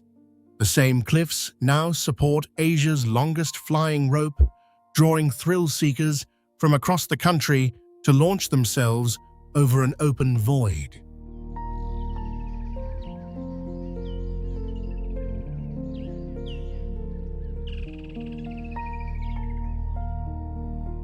Even the simplest task becomes extraordinary here. A convenience store has been bolted to the side of the cliff where employees must clip into safety harnesses before they can step outside to hand customers a bottle of water.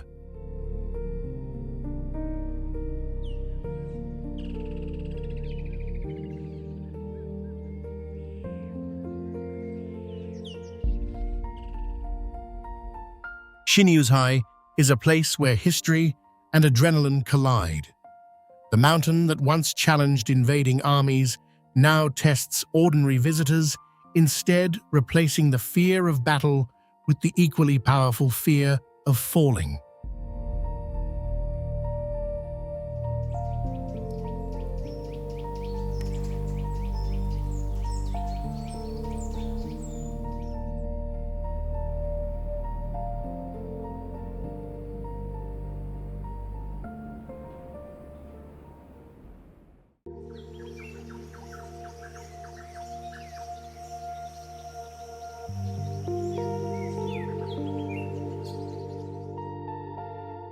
From a distance, it doesn't look like a gateway. It looks like the mountain has locked the sky shut.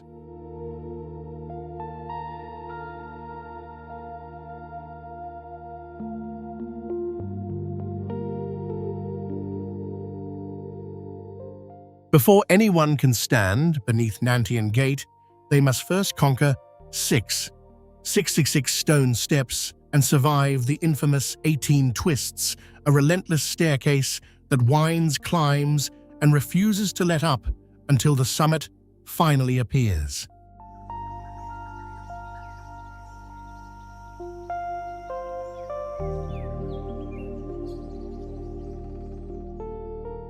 For centuries, this was more than a climb. Chinese emperors forced themselves upward, step after exhausting step, to perform the Feng and Shan rituals. Reaching the gate wasn't simply a physical achievement, it declared that heaven itself had recognized their right to rule.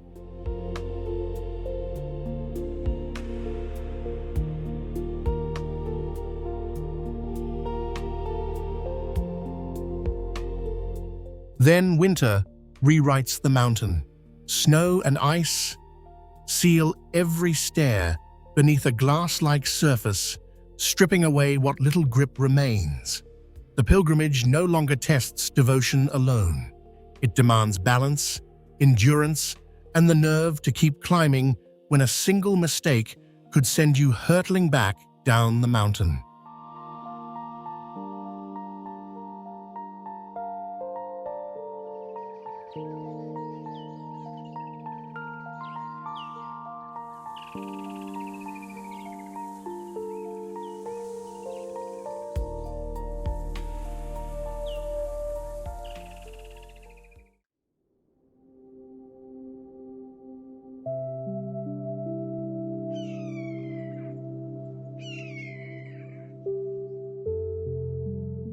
This extraordinary wonder was created as underground rivers slowly eroded layers of limestone over millions of years.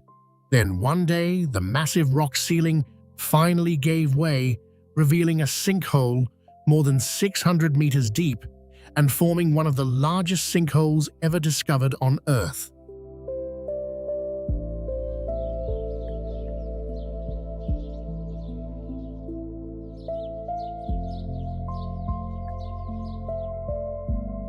What is truly astonishing is that a primeval rainforest thrives at the bottom of the chasm, almost completely isolated from the outside world.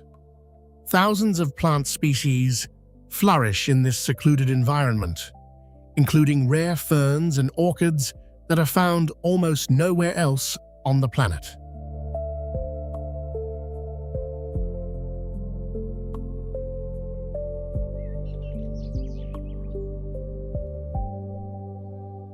Today, wooden walkways stretch along the towering cliffs, allowing visitors to gaze into the mist-covered depths from high above.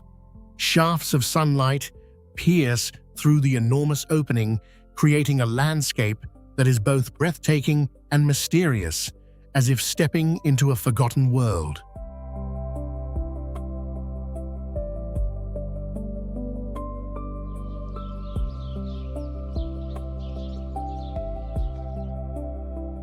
More than just a spectacular natural wonder, this sinkhole serves as a priceless geological archive, helping scientists uncover millions of years of Earth's history.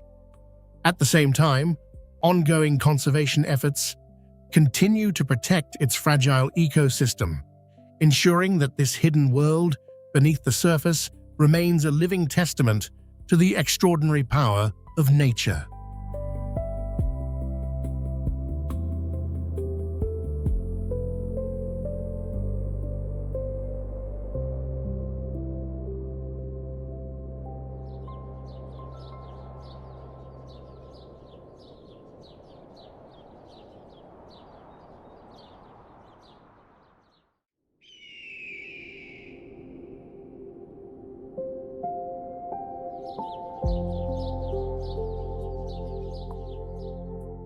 In the karst plateau of Guizhou, a basin 1,300 feet deep holds a cloud forest where fungi glow in the dark and ferns that survived the age of dinosaurs still uncurl their fronds in the humid air.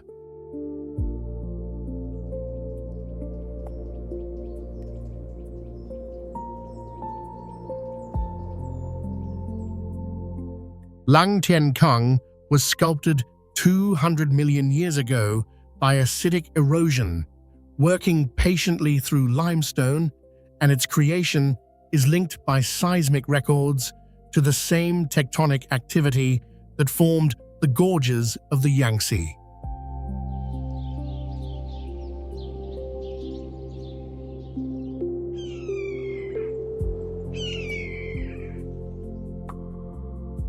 The pit spans 3 miles across, and within its humid microclimate, bioluminescent fungi light the forest floor in pale blue, while ancient fern species persist in conditions that have changed so little over geological time they amount to a living museum of the Mesozoic.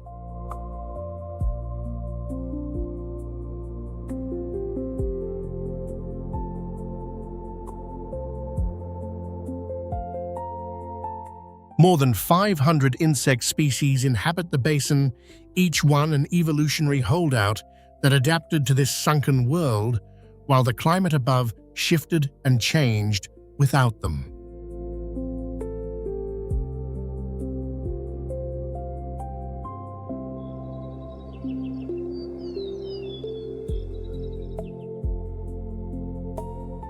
Sky bridges along the rim frame, views of waterfalls plunging into fog-filled voids, and bamboo ladders provide access to base sites where Tujia foragers once gathered honey from the cliffs, their stories casting the pit not as a wound in the earth, but as a guardian of hidden waters.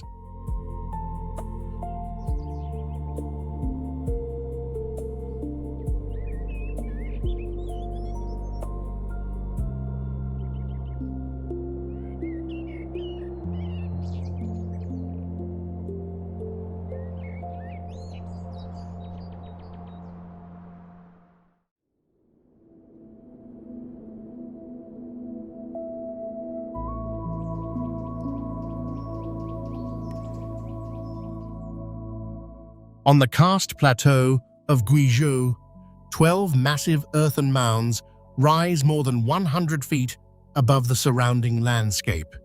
Built over 2,200 years ago by a civilization that has long vanished, they left behind just enough evidence to fascinate us, but never quite enough to fully explain their existence.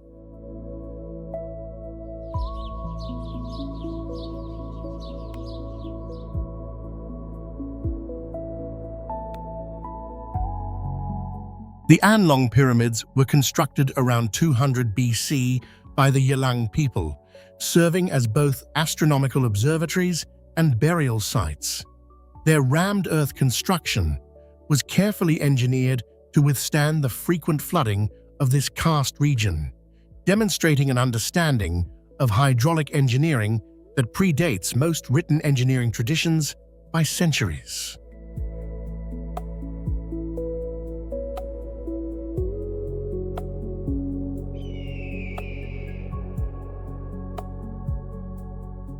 During the solstices and equinoxes, the mound's shadows aligned with the sun, creating a farming calendar written in architecture rather than words. Jade artifacts and inscribed oracle bones also reveal that this remote plateau was connected to Han Dynasty trade networks long before roads reached the region.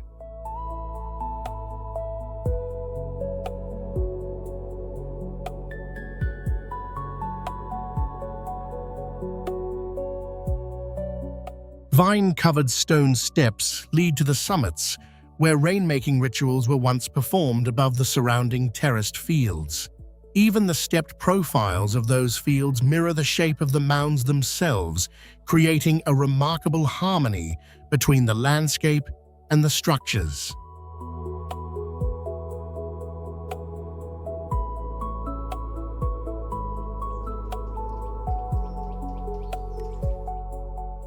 These monuments stood as symbols of the Yilang people's independence until their kingdom was conquered in 27 AD.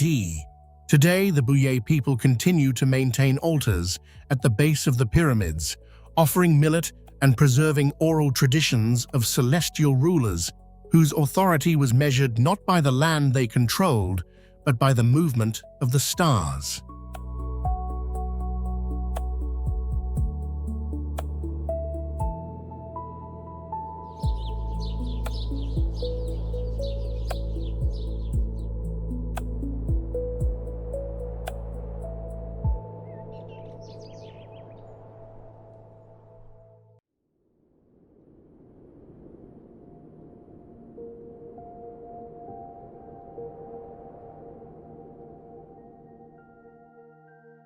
Around 10,000 years ago, as the last ice age came to an end, nature left behind a rare gift on the grasslands of Inner Mongolia, a prehistoric lake that remains from a world long gone.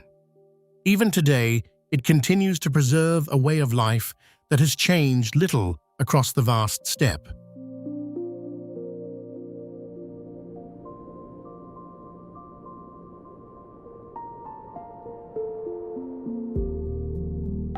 Along its shores live the Mongolian eagle hunters who have passed down the tradition of training golden eagles to hunt foxes for generations. For them, it is more than a survival skill. It is a living bond between people, nature, and history.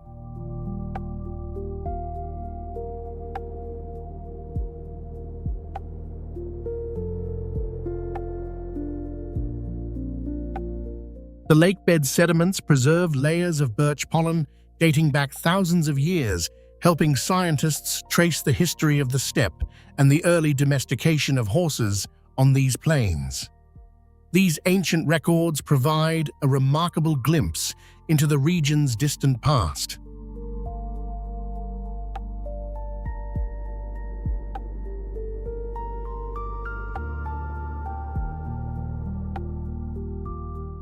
Each year, flocks of flamingos paint the shallow waters pink, just as winter ice begins to spread across the lake, forming natural pathways that reunite nomadic clans after months apart.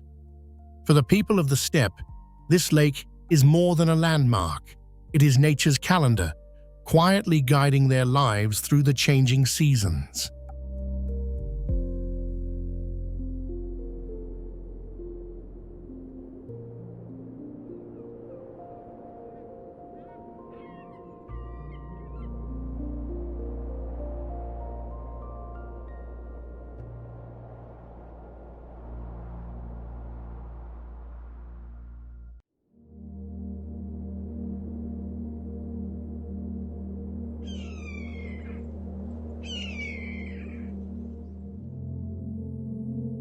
Three 3,000 feet above the Shang River Valley, a limestone ridge, carved by millions of years of erosion, once provided the cover that changed the course of a revolution.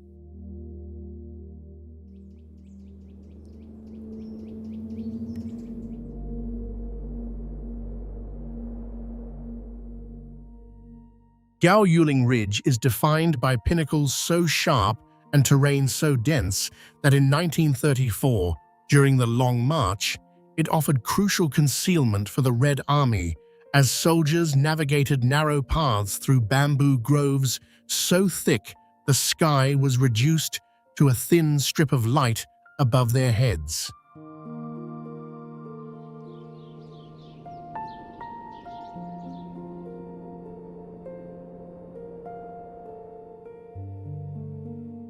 Local farmers shared rice and medicinal herbs with the soldiers during a period of famine and relentless pursuit, and the strategic delay of enemy forces that the ridge made possible lasted several days and shaped decisions that altered the trajectory of the entire campaign.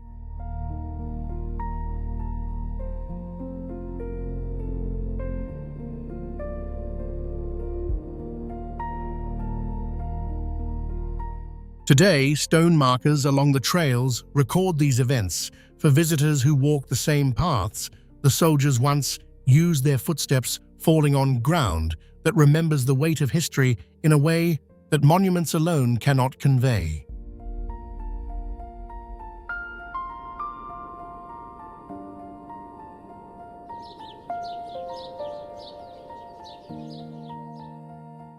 The ridge also supports a diverse community of orchids and pheasants, a quiet reminder that ecological balance and human endurance have coexisted on this terrain for longer than either has been measured.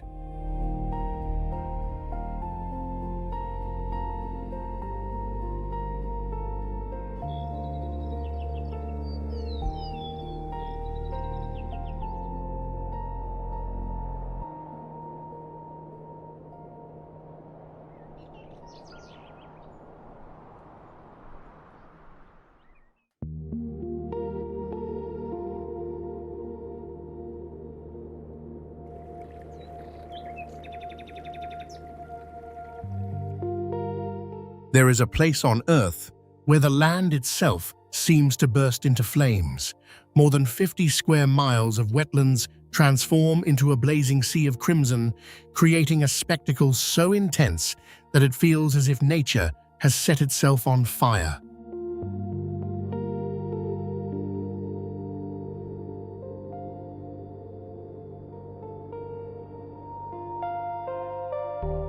The astonishing truth is that this sea of fire is not caused by lava or any geological phenomenon. Instead, it is created by a single salt-tolerant plant called Suida heteroptera.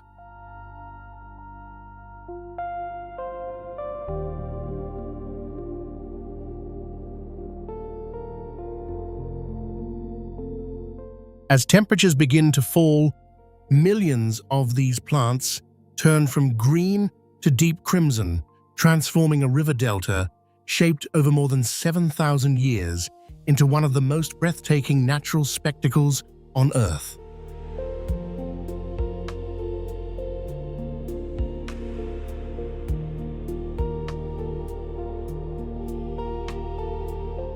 Beneath this crimson landscape lies a thriving ecosystem. More than 260 bird species depend on these wetlands, including the endangered red-crowned crane. Few people realize that this remarkable habitat once stood on the brink of destruction after decades of oil extraction.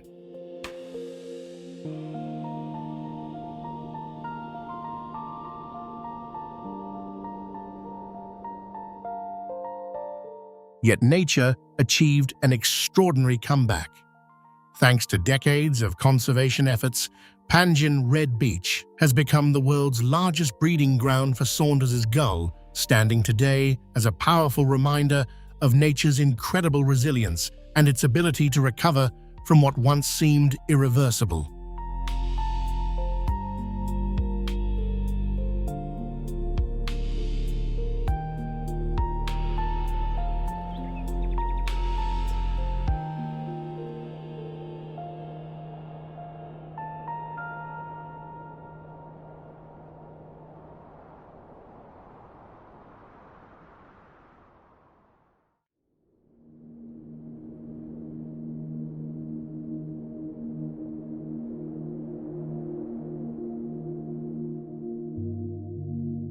In the heart of the Taklamakan Desert, once known as the Sea of Death, a 342-mile highway cuts straight through towering sand dunes without being swallowed by the shifting sands.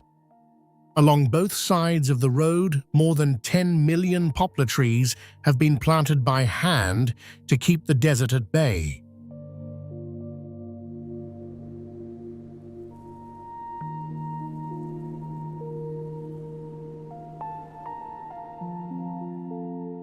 Completed in 1995, the highway connects the oasis cities of Hotan and Luntai, crossing dunes that rise more than 1,000 feet high.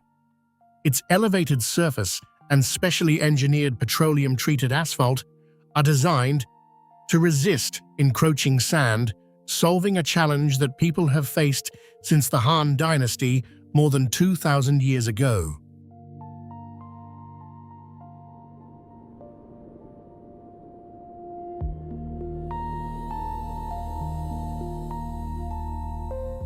Centuries ago, Silk Road merchants avoided crossing the heart of the Sea of Death, choosing instead to travel along the desert's edge as they transported jade and other valuable goods.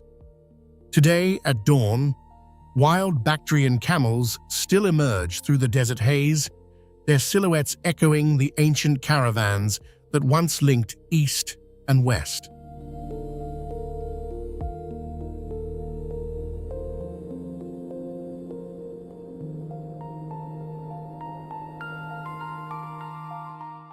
Along the highway, traditional nomadic yurts continue to preserve the Uyghur people's renowned hospitality despite centuries of change.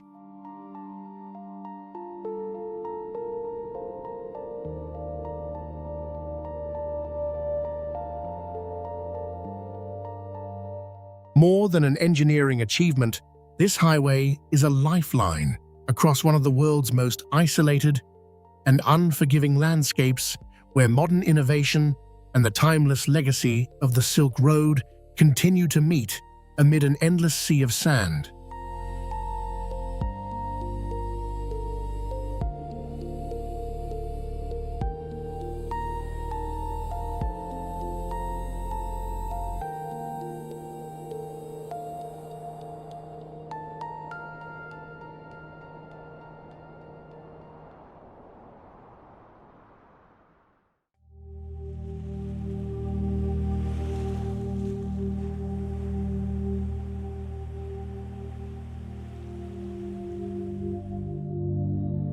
At an elevation of nearly 4,900 meters, there is a place where the sky seems to fall to the earth. The snow-covered Kunlun Mountains are reflected on the lake with such astonishing clarity that it feels as though one more step would carry you straight into the sky.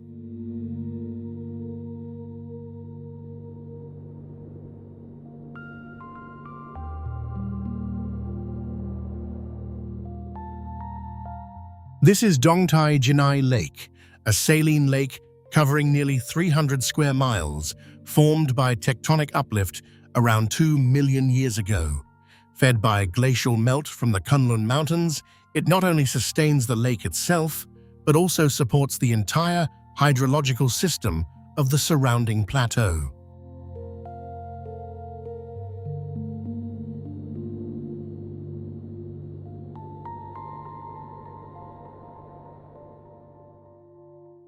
Since the Tang Dynasty, yak herders have walked the lake's shores by lamplight, performing ceremonies to honor the water spirits they believe bring prosperity to their herds.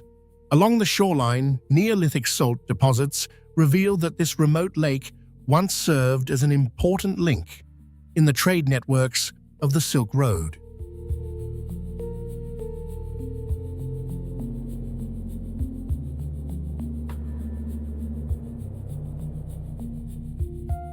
Today, delicate salt crystals continue to form along the water's edge, a silent reminder of a landscape that has endured far longer than any civilization that has passed through it.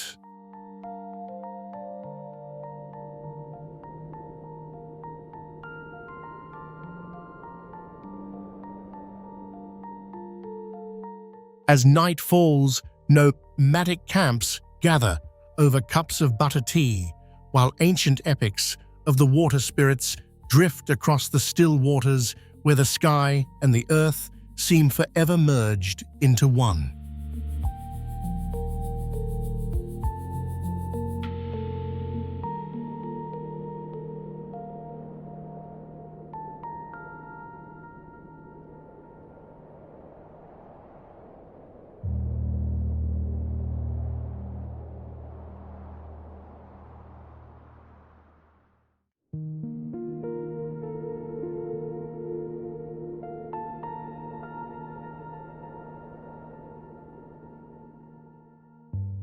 There is a lake whose color never stays the same. Within just a few hours, its surface can shift from emerald green to deep blue and brilliant turquoise, as if nature were constantly repainting the landscape.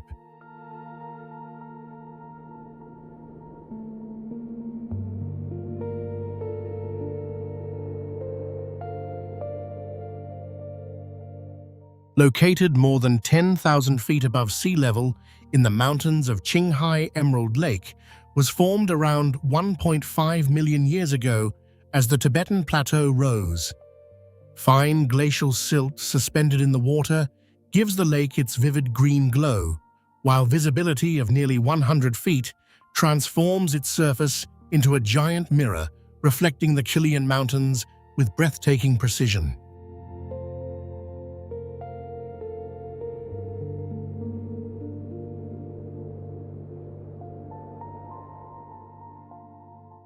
Each summer, local herders set up felt yurts along the shoreline, taking advantage of the brief season when the surrounding grasslands flourish.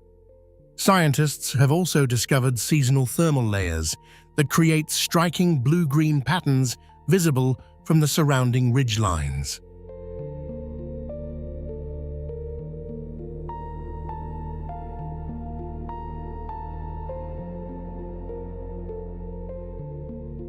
Beneath the crystal-clear water rainbow, trout glide through the shallows, while local legends speak of mysterious guardians watching over the lake from below. At dawn, delicate blue forget-me-not flowers bloom along the shore, and the sound of yak bells echoes across the valley, preserving a way of life that has endured on these highlands for countless generations.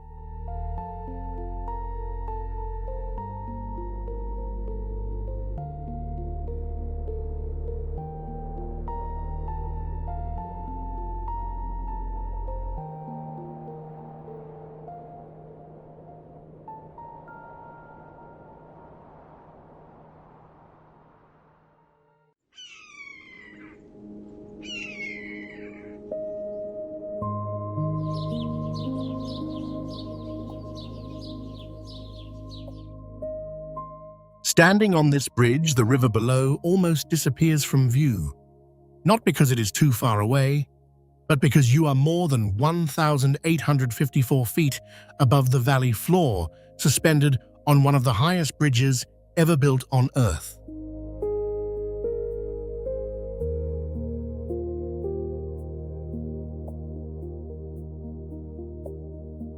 Completed in 2016, the Beipanjiang Bridge stretches more than 4,400 feet across the Beipan Gorge, reducing what was once a 6-hour journey between Jiangxi and Liupanshui to just a matter of minutes.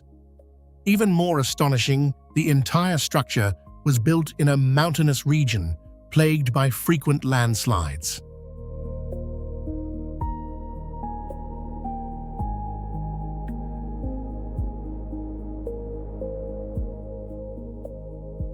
To conquer this immense chasm, engineers used more than 450,000 tons of steel, raising bridge towers nearly 883 feet high and constructing a cable-stayed system capable of withstanding winds of up to 150 miles per hour.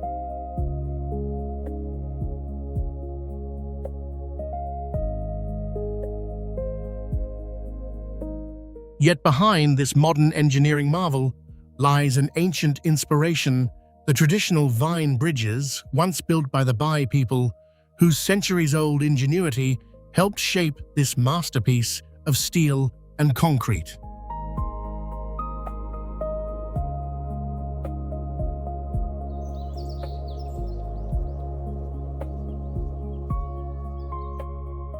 As night falls, thousands of LED lights illuminate the bridge, recreating the star patterns of the Miao Lunar Festival and transforming the entire structure into a ribbon of light suspended above the darkness.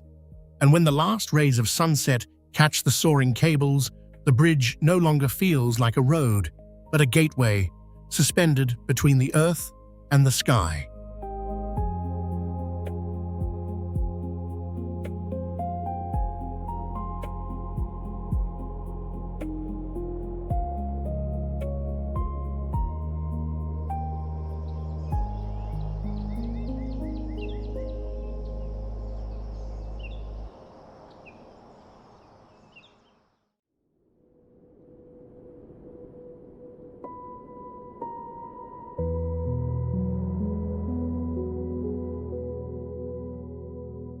There is a wave that doesn't crash toward the sea.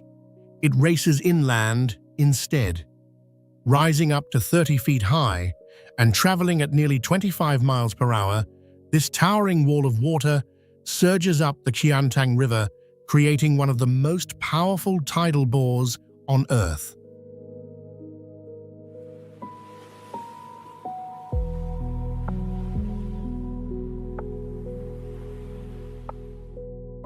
The phenomenon occurs when tides from the East China Sea are funneled into the narrowing shape of Hangzhou Bay, compressing the incoming water into a single advancing wave that charges upstream with tremendous force. For thousands of years, this natural spectacle has shaped local calendars, fishing traditions, and spiritual life.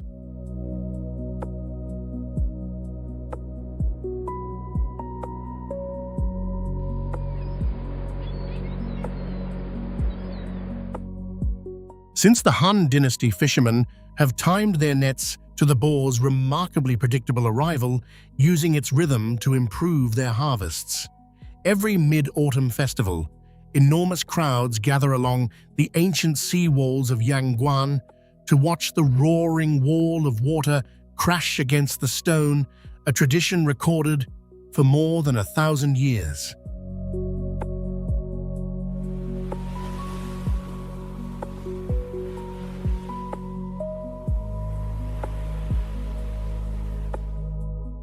Centuries ago, bamboo channels harnessed the tidal force to grind rice. Today, the very same wave that once inspired awe and fear has become a challenge for surfers from around the world, where the raw power of nature continues to meet traditions that have endured for millennia.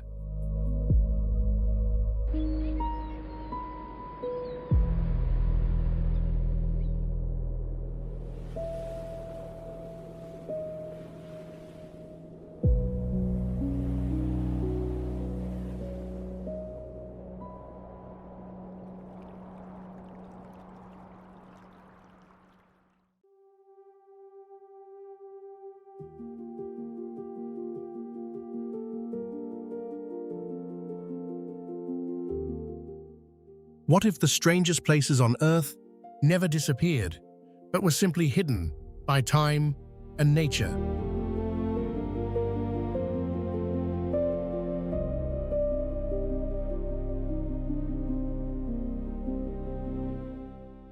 Beyond endless seas of clouds, towering mountain ranges, and vast deserts lie landscapes that seem almost impossible to believe.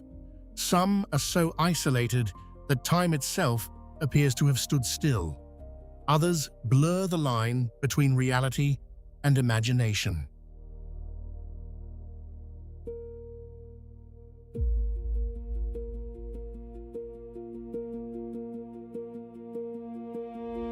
Their mystery wasn't created by myths or legends.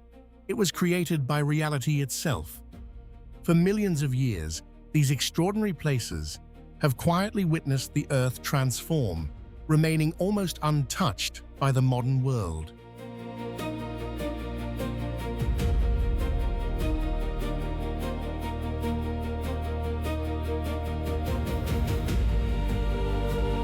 Journey into a different side of China, where every breathtaking landscape reveals a new wonder, and every corner preserves a story written by nature long before human history began.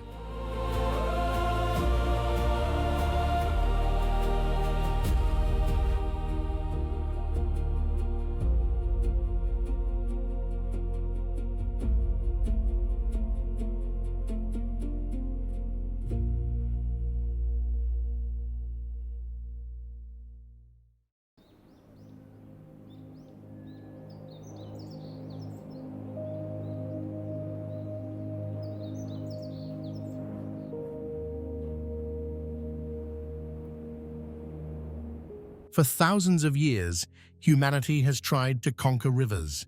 But more than 2,000 years ago, one place chose a completely different path.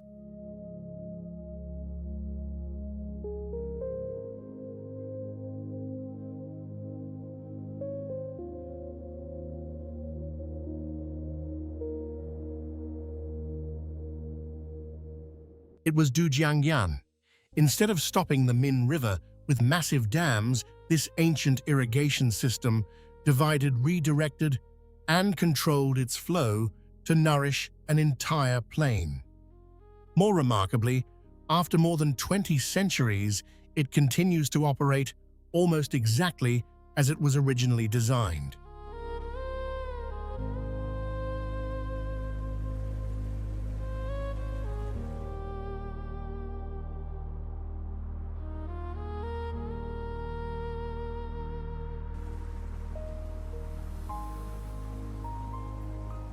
But how can a structure built over 2,000 years ago still control an entire river without ever trying to stop it?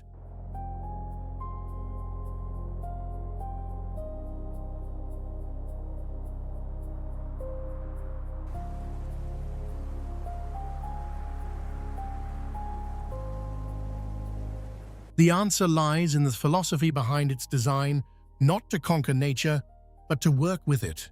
By guiding the river, instead of resisting it, Dujiangyan has controlled floods, irrigated fertile farmland, and sustained generations of communities for more than 2 millennia.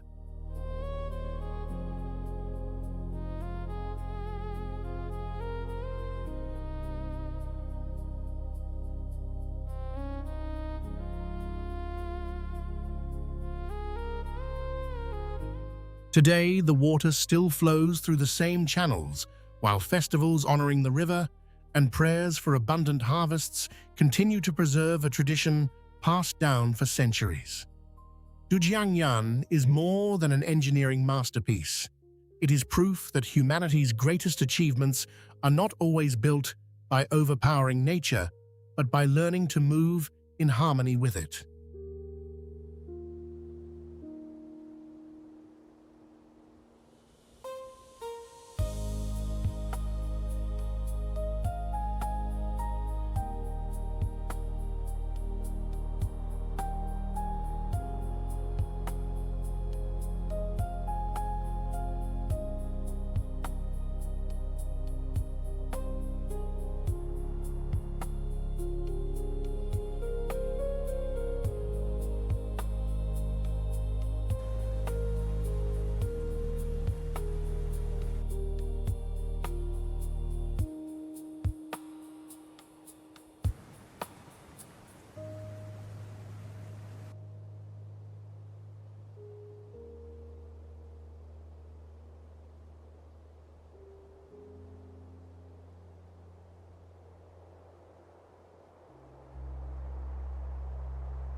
Before the temples were built, before the first pilgrims set foot on these trails, the mountains were already here, waiting.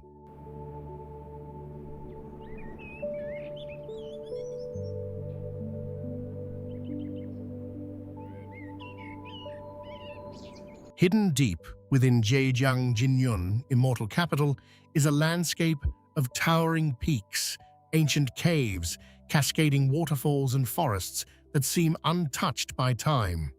Winding trails and hanging bridges lead deeper into a world where every step feels farther removed from the modern world.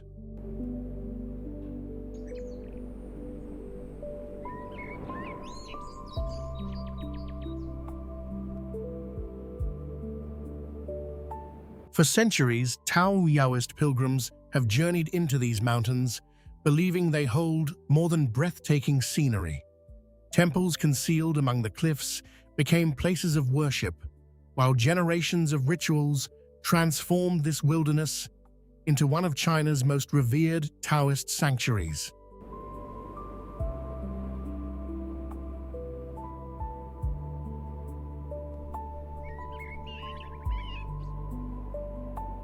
So what has drawn people here for centuries? Faith, curiosity, the pursuit of immortality, or simply the feeling that somewhere among these mountains, something still refuses to be explained?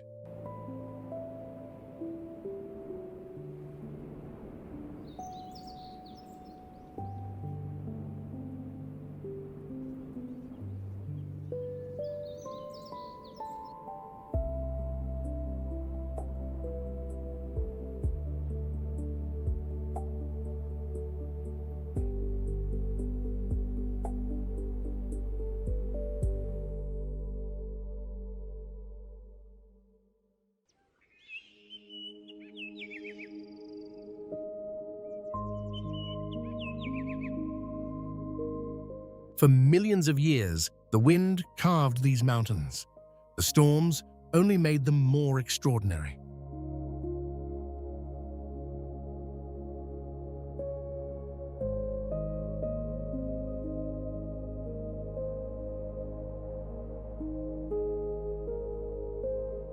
This is Langshan, where towering limestone peaks rise like giant stone sentinels, their jagged silhouettes shaped by endless cycles of wind, rain, and time.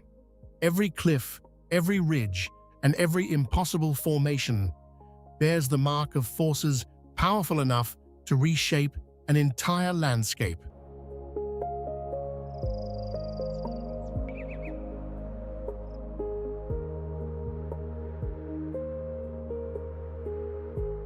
Yet amid this restless wilderness, another story quietly unfolds. Ancient temples cling to the cliffs, surviving where the mountains have never stopped changing. While the wind roars across the peaks and the clouds swallow the summits, these sacred halls have continued to welcome those willing to climb high enough to reach them.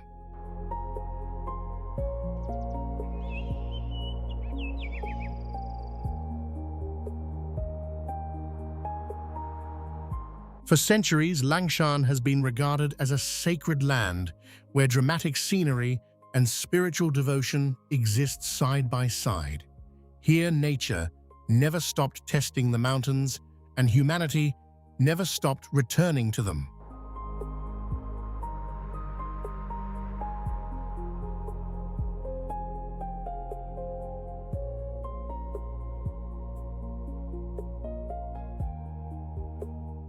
In Langshan, the greatest wonder is not that the mountains endured millions of years of wind and storms, it is that silence endured with them.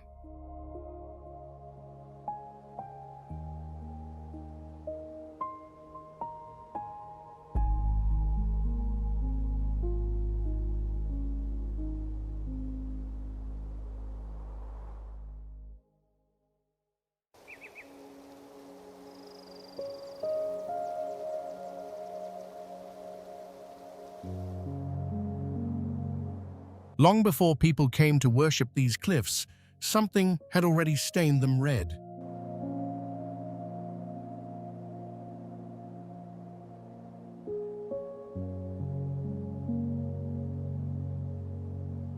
With every step deeper into the forest, the endless green slowly gives way to towering walls of crimson stone.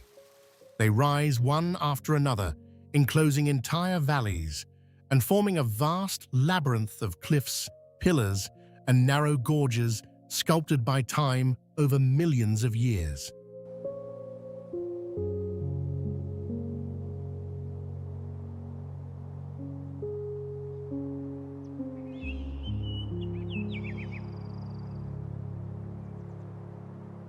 Few would guess that this extraordinary landscape was shaped neither by volcanoes nor by earthquakes. Instead, it was wind, water, and time that patiently carved layers of mineral-rich sandstone into one of the world's most spectacular Danxia landscapes.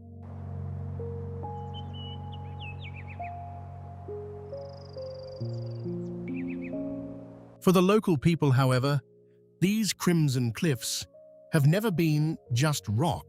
They believe the mountains are watched over by guardian deities, and for centuries, ceremonies praying for peace, prosperity, and abundant harvests have been held beneath these towering walls as a tribute to the land that has sustained generations.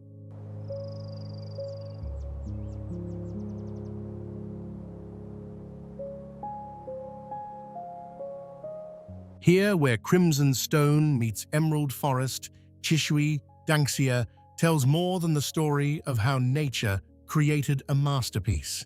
It tells the story of how people learned to honor it.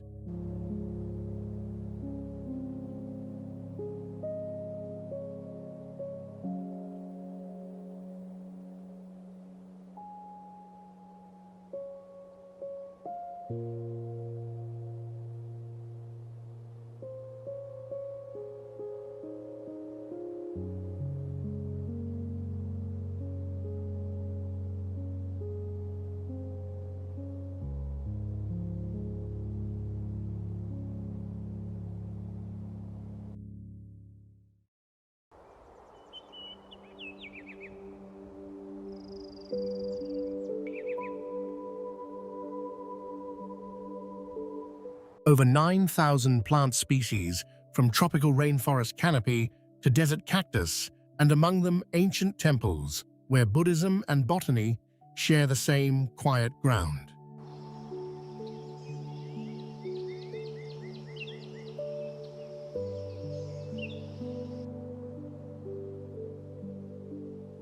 The Shimen Wanshi Botanical Garden in Fujian Province covers a vast area and hosts an extraordinary diversity of plant life arranged across ecological zones, including tropical rainforests, palm groves, and cactus gardens.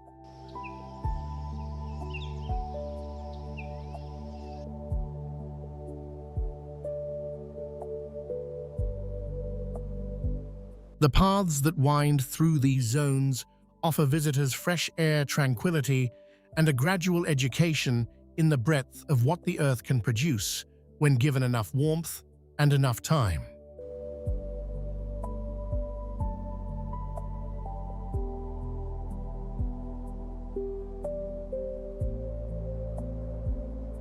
Ancient temples within the garden, including Nanputuo Temple and Wulao Peak Temple, attract visitors interested in Buddhist culture and Chinese history.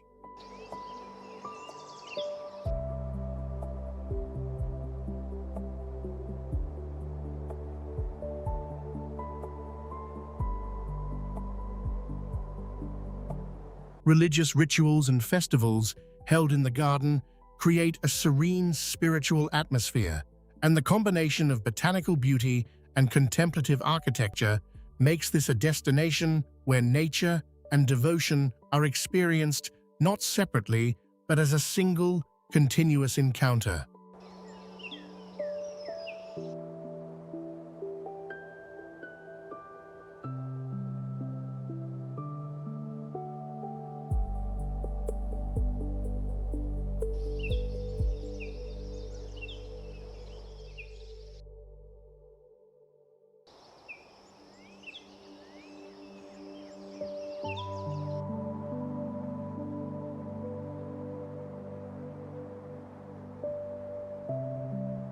A single moment in history was frozen, then brought back to life nearly 1,000 years later.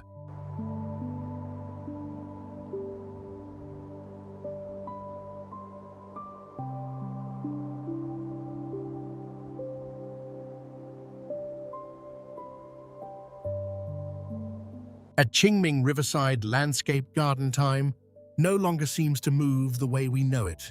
Bustling streets, stone bridges, drifting boats, puppet shows, martial arts, and traditional crafts recreate the everyday life once captured in Jiang Zeduan's along the river during the Qingming Festival, turning a famous painting into a living world.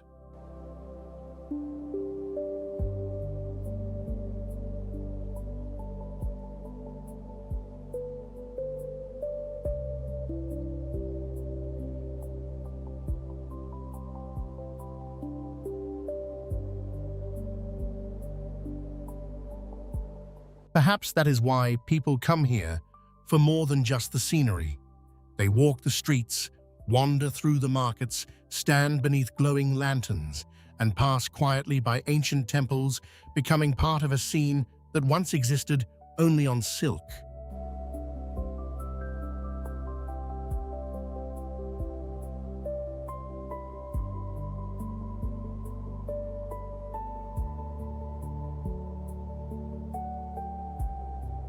Here, visitors do not simply witness history, they step inside it and keep the painting alive.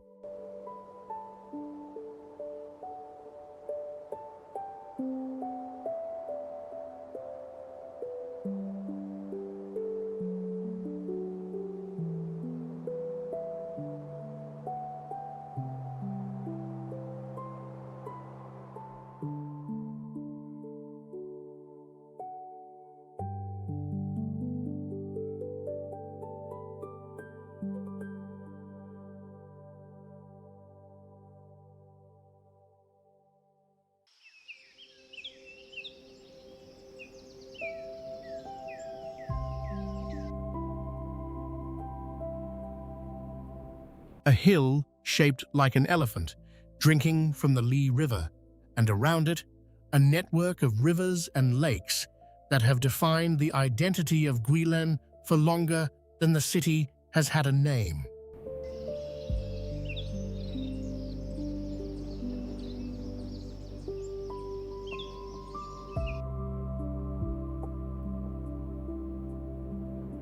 Elephant Trunk Hill stands roughly 180 feet tall and 328 feet wide, its distinctive silhouette serving as the symbol of Guilin City.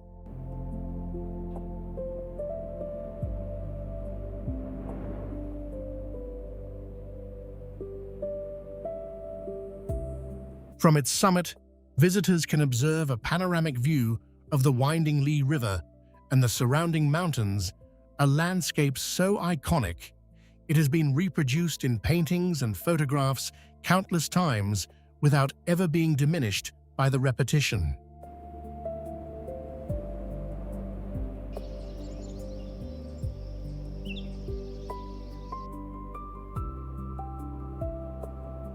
The rivers and lakes that surround the hill are lined with ancient architectural structures that add historical depth to the natural beauty.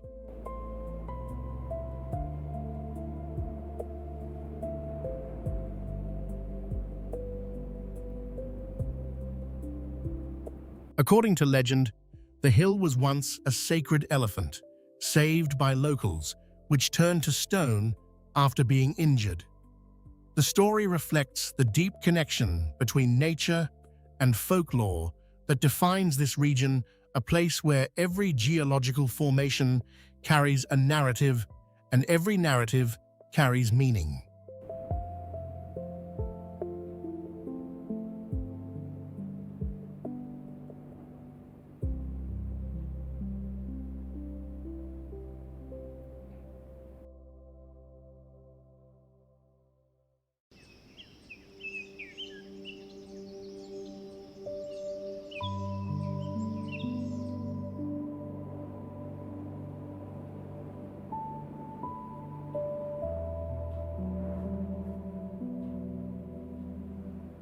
Where the People's Republic of China was born, the landscape holds monuments, museums, and memorials that carry the memory of resistance and sacrifice across the decades to anyone willing to stand before them and listen.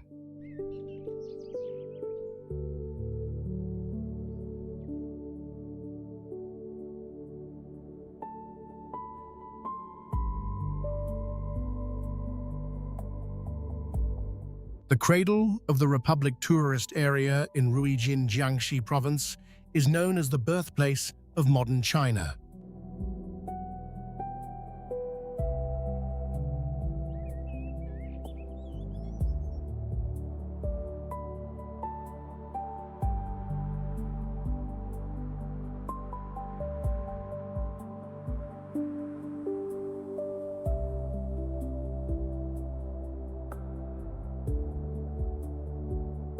The landscape combines historical architecture with natural beauty, creating a space that is both solemn and visually striking. Museums, memorials, and commemorative structures were built to educate younger generations about the struggles and sacrifices that shaped the nation.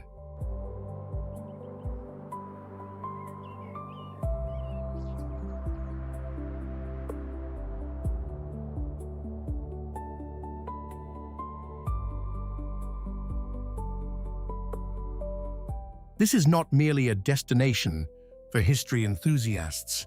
It is a place where the journey to nationhood is preserved in stone and bronze, available to anyone who seeks to understand how the present was built from the past.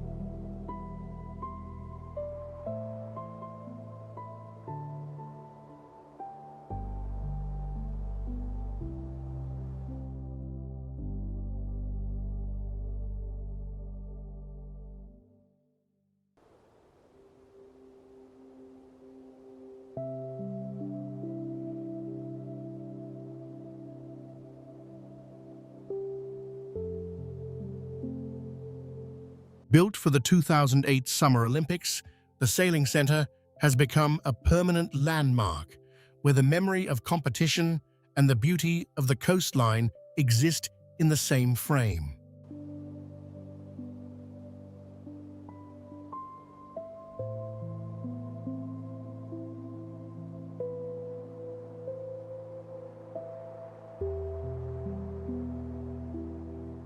The Olympic Sailing and Marine Cultural Tourism Area in Qingdao, Shandong Province consists of the Sailing Center and the Qingdao Underwater World.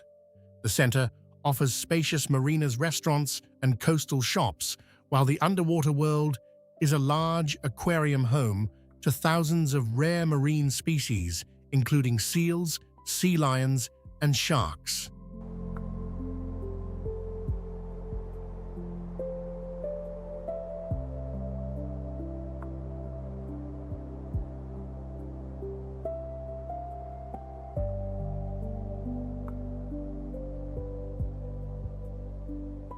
The events that took place here during the Olympics contributed to the development of sport in China and played a significant role in promoting tourism and culture in the region. The area preserves both the infrastructure and the spirit of an unforgettable moment in the nation's athletic history.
420 feet of bronze and stone, rising from the top of a mountain and from the foot of the slope to the summit, lush gardens and peaceful surroundings that prepare the visitor for something their eyes are not quite ready to accept.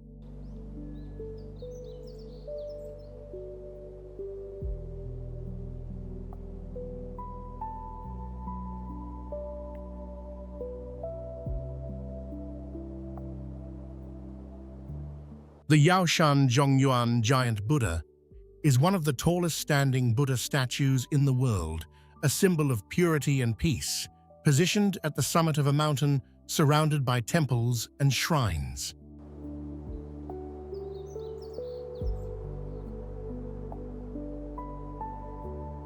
The statue was built to express the belief in compassion and tranquility, and the spiritual events held at the site attract Buddhist followers from across the country and beyond.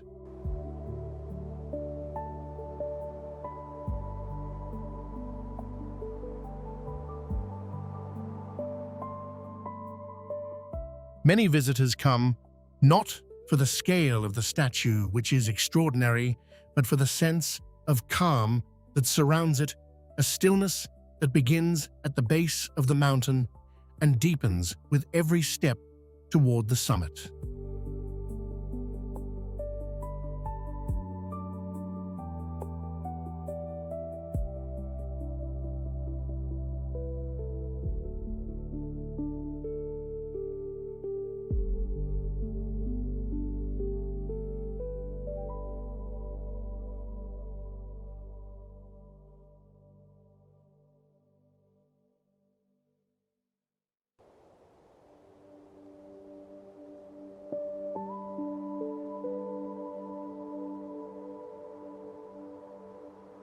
In one place on Earth, the sky is no longer above you, because the land itself has risen high enough to touch it.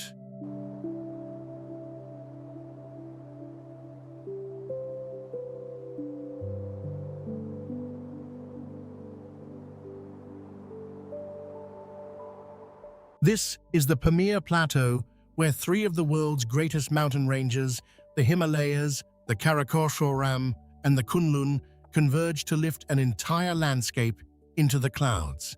Its overwhelming scale has earned it a name carried through the centuries, the roof of the world.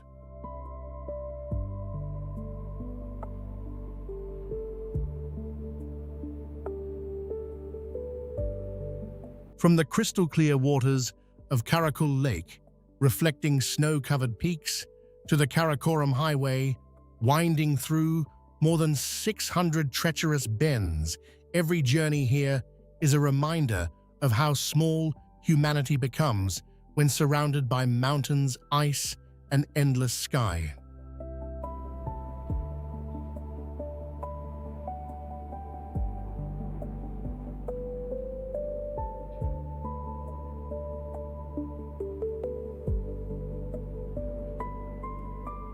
Yet this seemingly isolated plateau was once one of the ancient world's greatest crossroads. Its high mountain passes carried merchants' envoys and caravans along the Silk Road, linking China with Central Asia long before modern borders existed.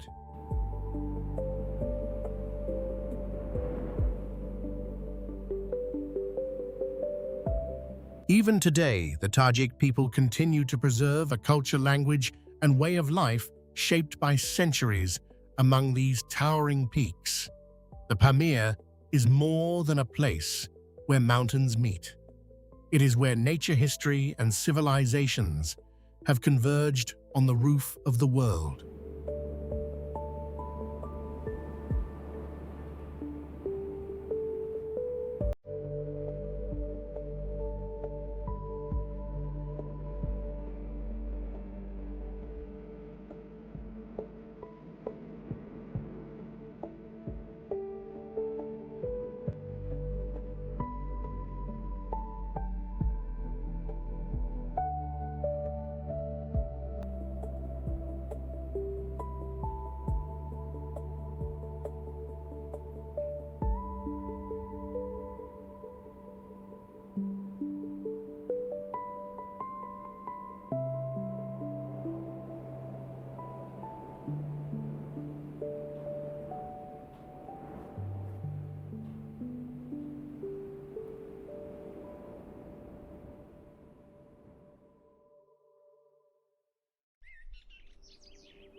Before there were punches powerful enough to shake the world, this place knew only the sound of temple bells and breaths in silence.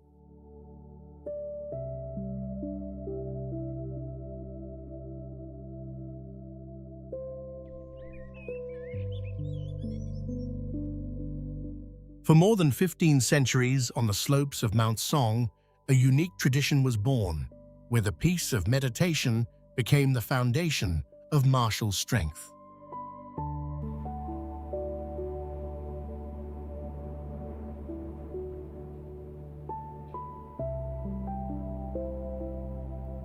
This is Shaolin Temple, where pine forests surround the ancient monastery founded in 495 AD.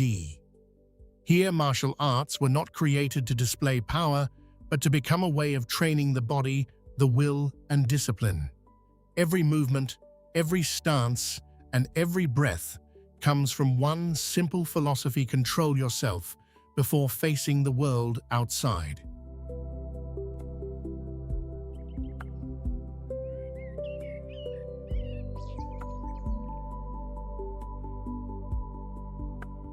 For thousands of generations, the monks here have transformed the body into a tool of cultivation and turned every martial technique into a form of moving meditation. It was this combination of Buddhism, martial arts, and relentless practice that allowed Shaolin tradition to transcend the walls of a temple and become a symbol recognized around the world.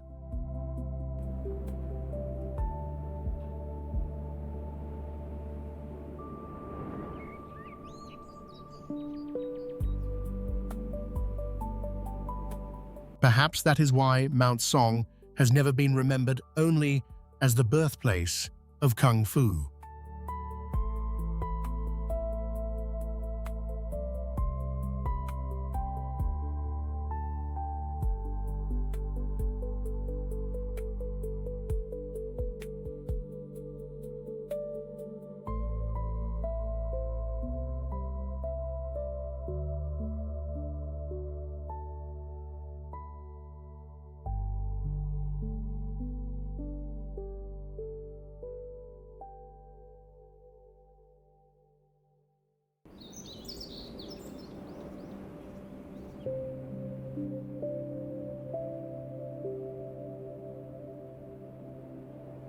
"13 square miles of fresh water, long bridges crossing the surface, and a silence so restorative that centuries of poets and painters have come here seeking the same inspiration and found that the lake still has enough to give."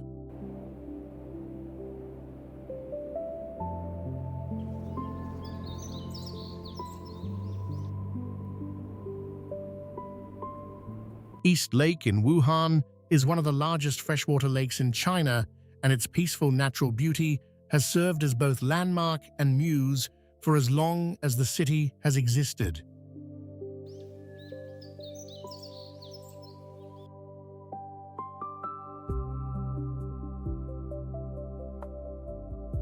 The smooth surface reflects sky and scenery with a clarity that makes the lake feel like a second atmosphere, and the surrounding greenery of bamboo forests and flowering gardens creates a tranquility that urban life typically erases.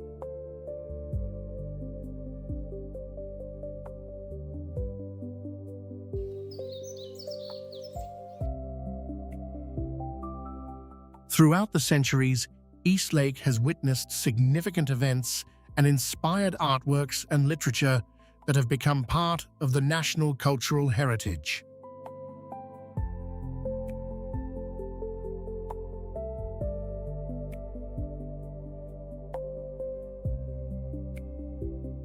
Many believe the atmosphere of the lake possesses the ability to soothe the mind, and visitors who spend time walking its shores often describe a connection with nature so deep it feels less like recreation and more like restoration.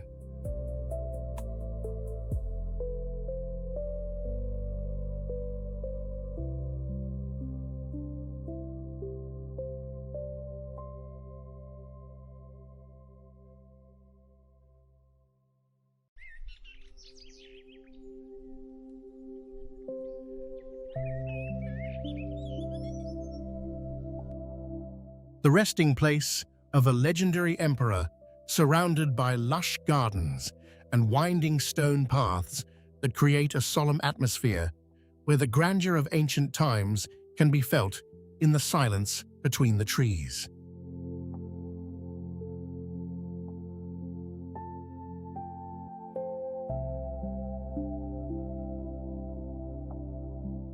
The Mausoleum of Emperor Yan in Hunan Province is one of the most important historical sites in China.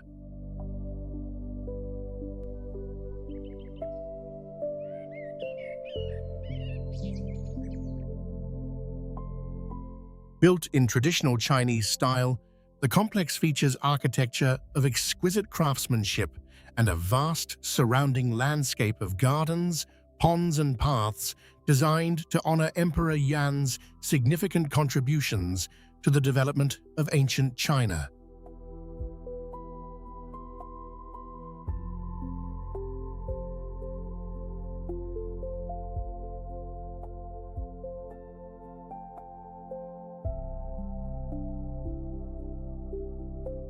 The mausoleum serves as both a resting place and a symbol attracting tourists and researchers who come to deepen their understanding of the culture and the figures who shaped the nation's earliest chapters.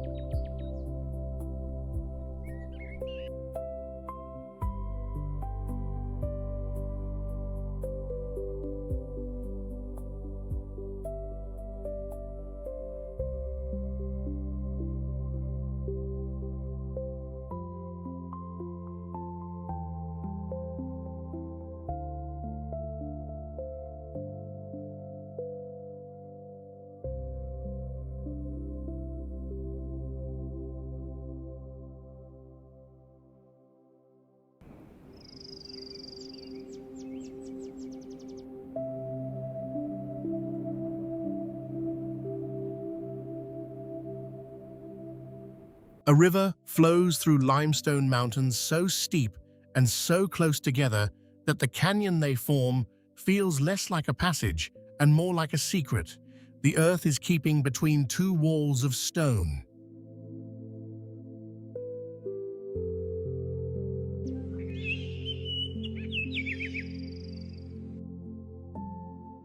The Changyang Qingjiang Gallery in Hubei Province features majestic limestone ranges and clear green rivers that form a stunning natural landscape. Steep cliffs and deep gorges create a mysterious atmosphere, and the Qingjiang River flows through rolling mountains in a scene of quiet grandeur.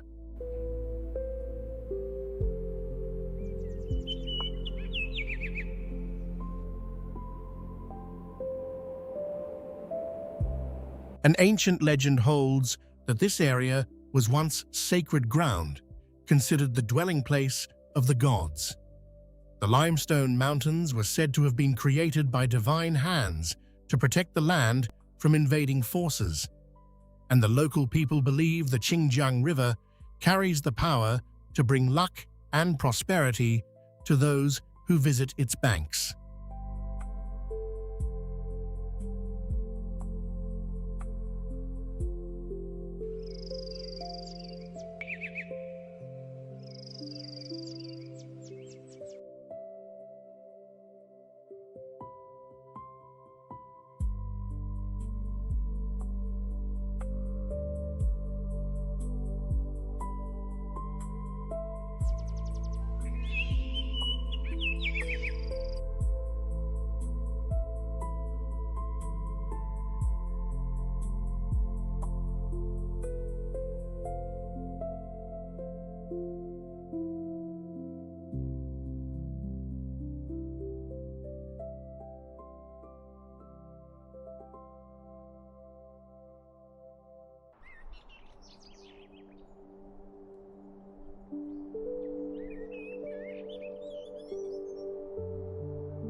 What could make a single mountain more important than an entire city?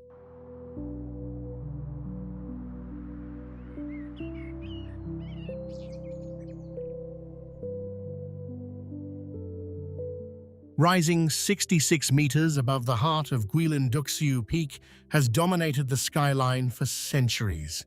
At its foot stands the Jingjiang Prince's Mansion, where imposing city gates, ancient walls and royal buildings have remained remarkably intact since the Ming dynasty.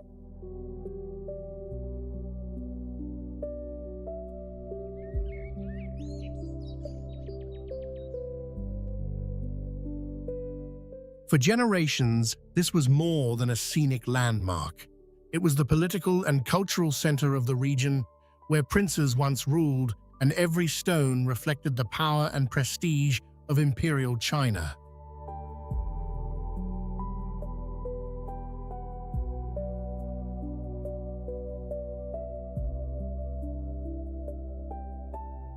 Today, nature and history continue to share the same landscape. Climb to the summit, and the view stretches across Guilin, just as it did 500 years ago, while the palace below still preserves the memory of a vanished dynasty.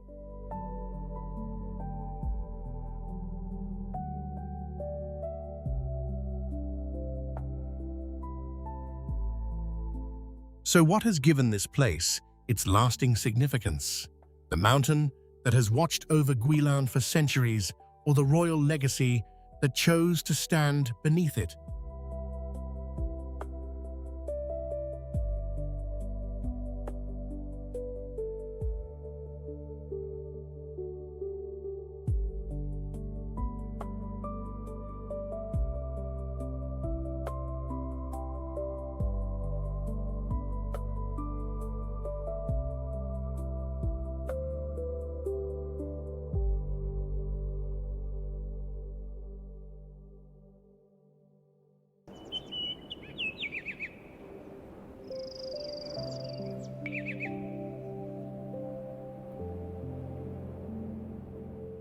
The most remarkable thing about Ming Xiaoling is not the emperor resting beneath the earth.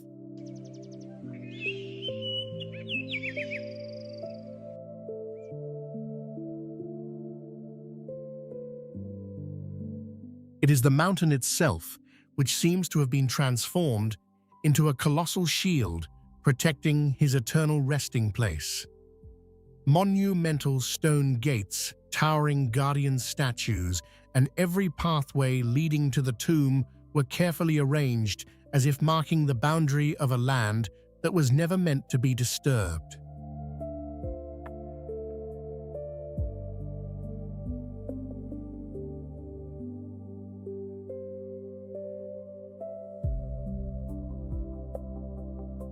Surrounded by ancient forests, tranquil lakes, and rolling hills, this site has long been regarded as a place where the dynasty's most powerful feng shui converged.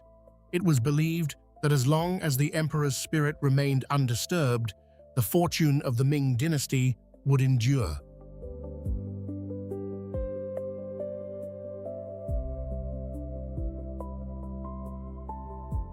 Perhaps that is why, more than 6 centuries later, Ming Xiaoling still feels like far more than an imperial tomb. It is a place where history, belief, and ancient legends quietly linger among the mountains, leaving visitors with the unmistakable feeling that they have crossed an invisible boundary into another world.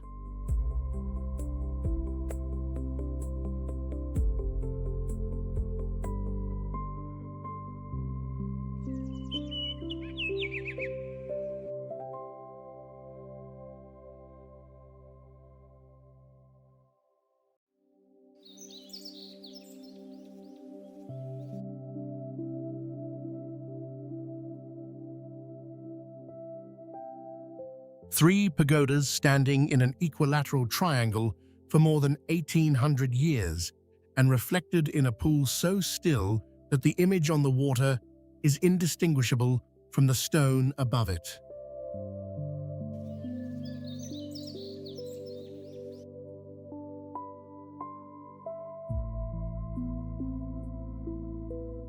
The Chongsheng Temple and 3 pagodas in Dali Yunnan Province were built during the Nanzhao and Dali periods, with the central pagoda standing roughly 230 feet tall, and the two flanking towers reaching approximately 140 feet.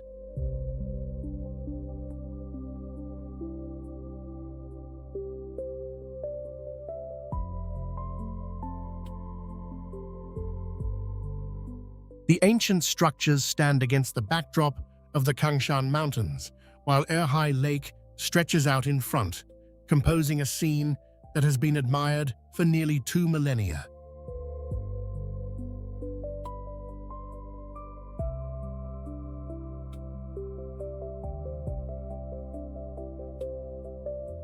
The temple once served as a center for Buddhist monastic practice, and the area has witnessed significant historical events, including major earthquakes that damaged the surrounding structures but left the 3 pagodas standing.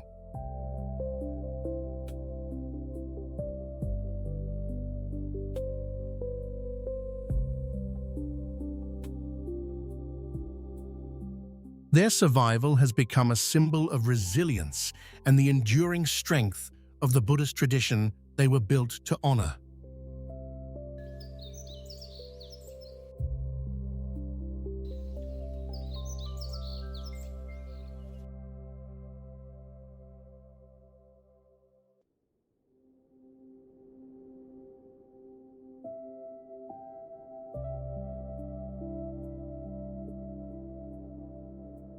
Lush gardens, ancient forests, and the historic sites of a man whose vision changed the course of a nation, all preserved in a landscape that combines beauty with the weight of history.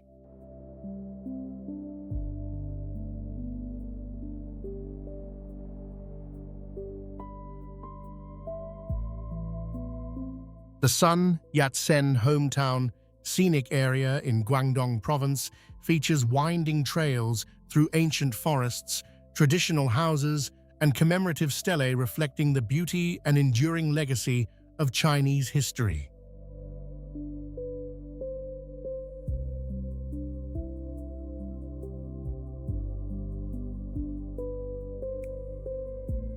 Sun Yat-sen's life and career are depicted in museums and monuments throughout the area, showing the influence he had on the founding of the Republic of China.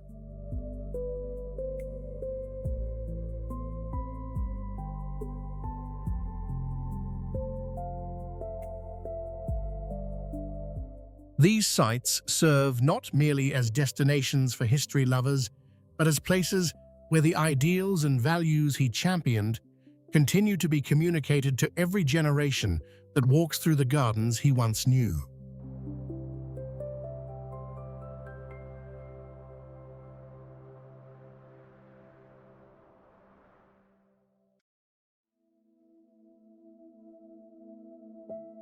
One of the largest prehistoric sites in China, with discoveries dating back more than 30,000 years and a landscape of vast hills, massive rocks, and flowing rivers that makes the ancient feel present.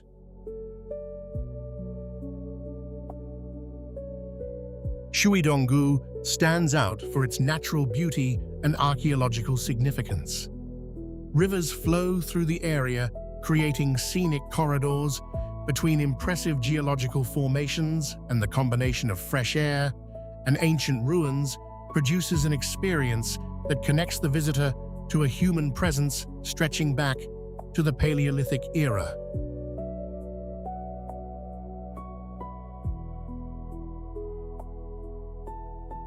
The local people consider this area sacred, and traditional festivals commemorate the historical events and discoveries found during excavations. Shuidonggu is a place where nature and the deepest layers of human history occupy the same ground.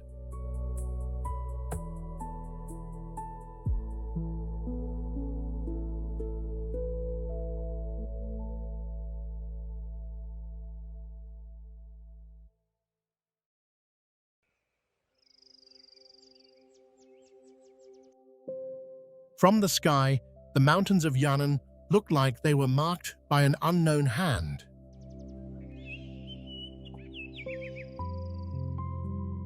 Thousands of green lines stretch across the slopes, winding through the hills with impossible precision.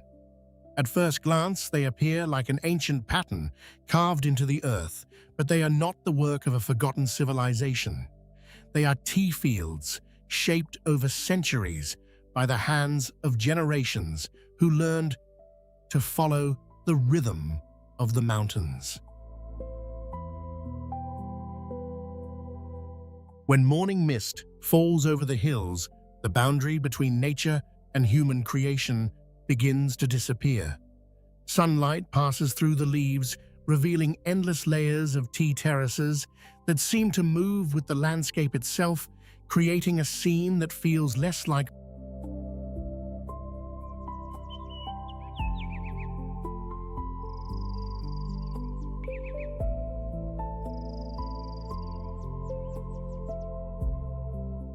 The answer is hidden in a tradition built on patience.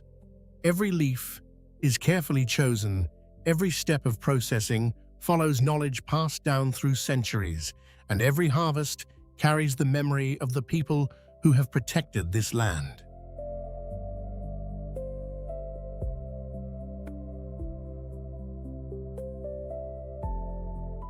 Local legends tell of a fairy who once descended from the heavens and taught the people the art of growing tea. They believe her blessing remains within these mountains, giving the tea its unique character and connecting the community to a story older than memory itself.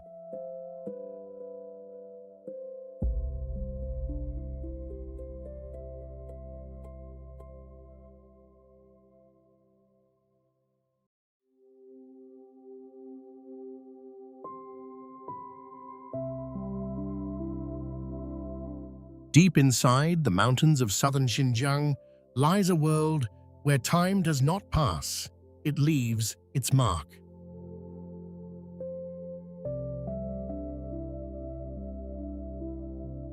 Hidden within the cliffs, the Nanshan cave system holds formations that seem impossible to be created by nature alone. Stalactites and stalagmites rise from the darkness in shapes so delicate and precise that they resemble sculptures carved by an artist who spent millions of years perfecting every detail.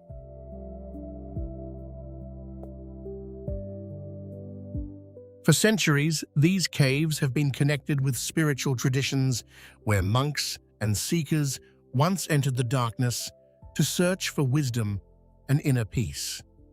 During times of conflict, they also became shelters for those seeking safety, preserving memories of the people who depended on these ancient walls.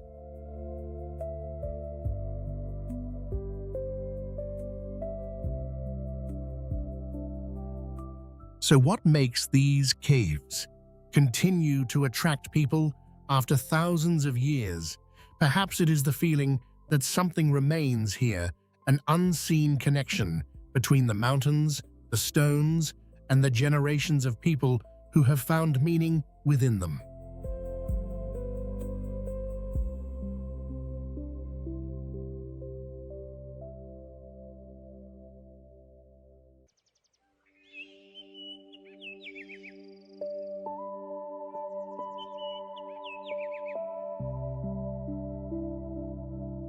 For most of the year, Bailey rhododendron hides its true identity beneath ordinary mountain forests.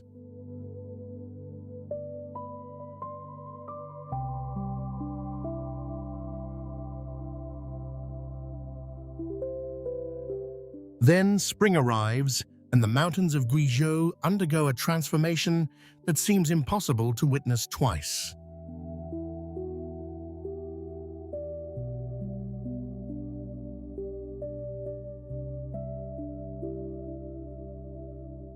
Millions of rhododendron trees erupt into bloom at nearly the same moment, spreading across valleys and ridgelines like a wave of color sweeping over the earth.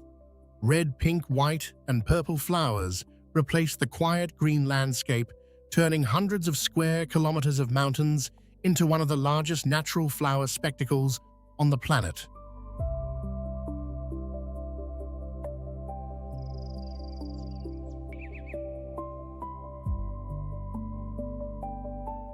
But beneath this endless sea of blossoms lies another world. Ancient forests, clear streams, and a diverse ecosystem continue to survive beneath the flowers, creating a landscape where beauty is only one layer of a much deeper story.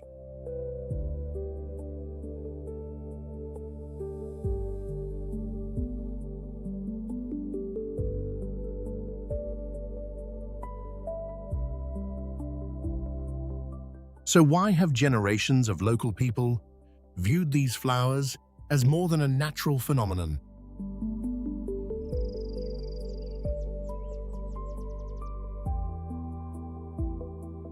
Perhaps the answer lies in the legends passed down through time, the stories that connect the blooming mountains with memory belief and the relationship between people and the land they call home.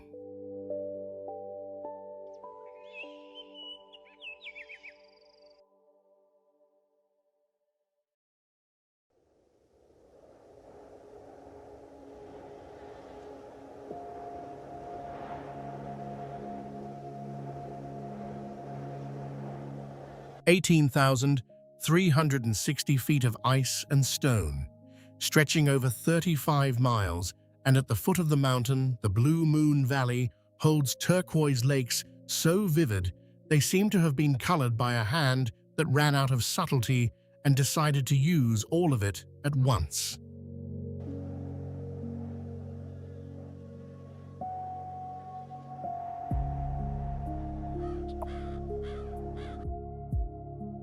Jade Dragon Snow Mountain in Yunnan Province is one of the most visually striking destinations in China, attracting visitors for its snow-covered peaks, deep valleys, and crystal-clear ponds.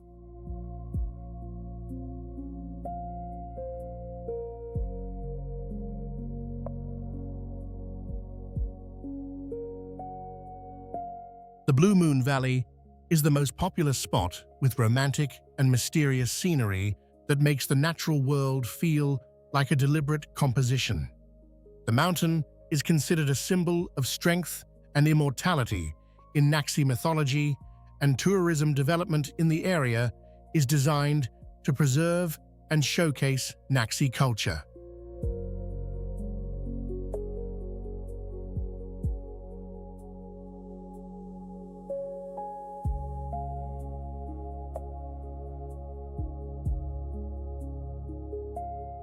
The Impression Lijiang performance, directed by Zhang Yimou, vividly recreates the customs and traditions of the region's ethnic minorities, offering visitors a cultural experience as deep and as vivid as the landscape it celebrates.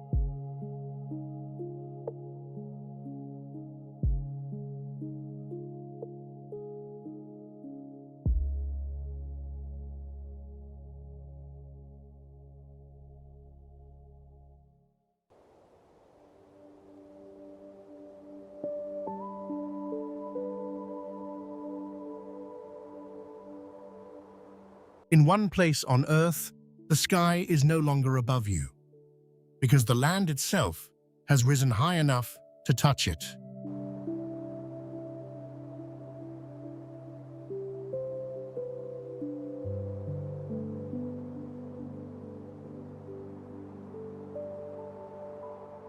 This is the Pamir Plateau, where three of the world's greatest mountain ranges, the Himalayas, the Karakoram, and the Kunlun, converge to lift an entire landscape into the clouds.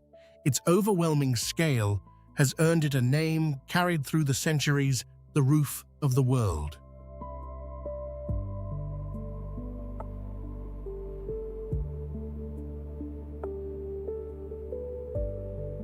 From the crystal-clear waters of Karakul Lake, reflecting snow-covered peaks, to the Karakoram Highway, winding through more than 600 treacherous bends. Every journey here is a reminder of how small humanity becomes when surrounded by mountains, ice, and endless sky.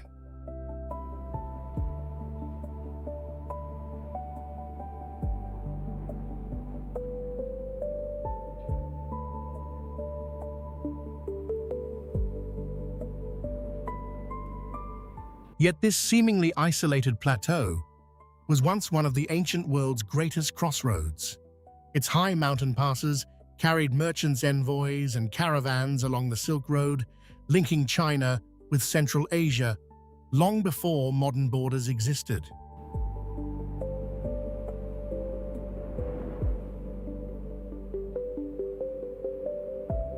Even today, the Tajik people continue to preserve a culture, language, and way of life shaped by centuries among these towering peaks.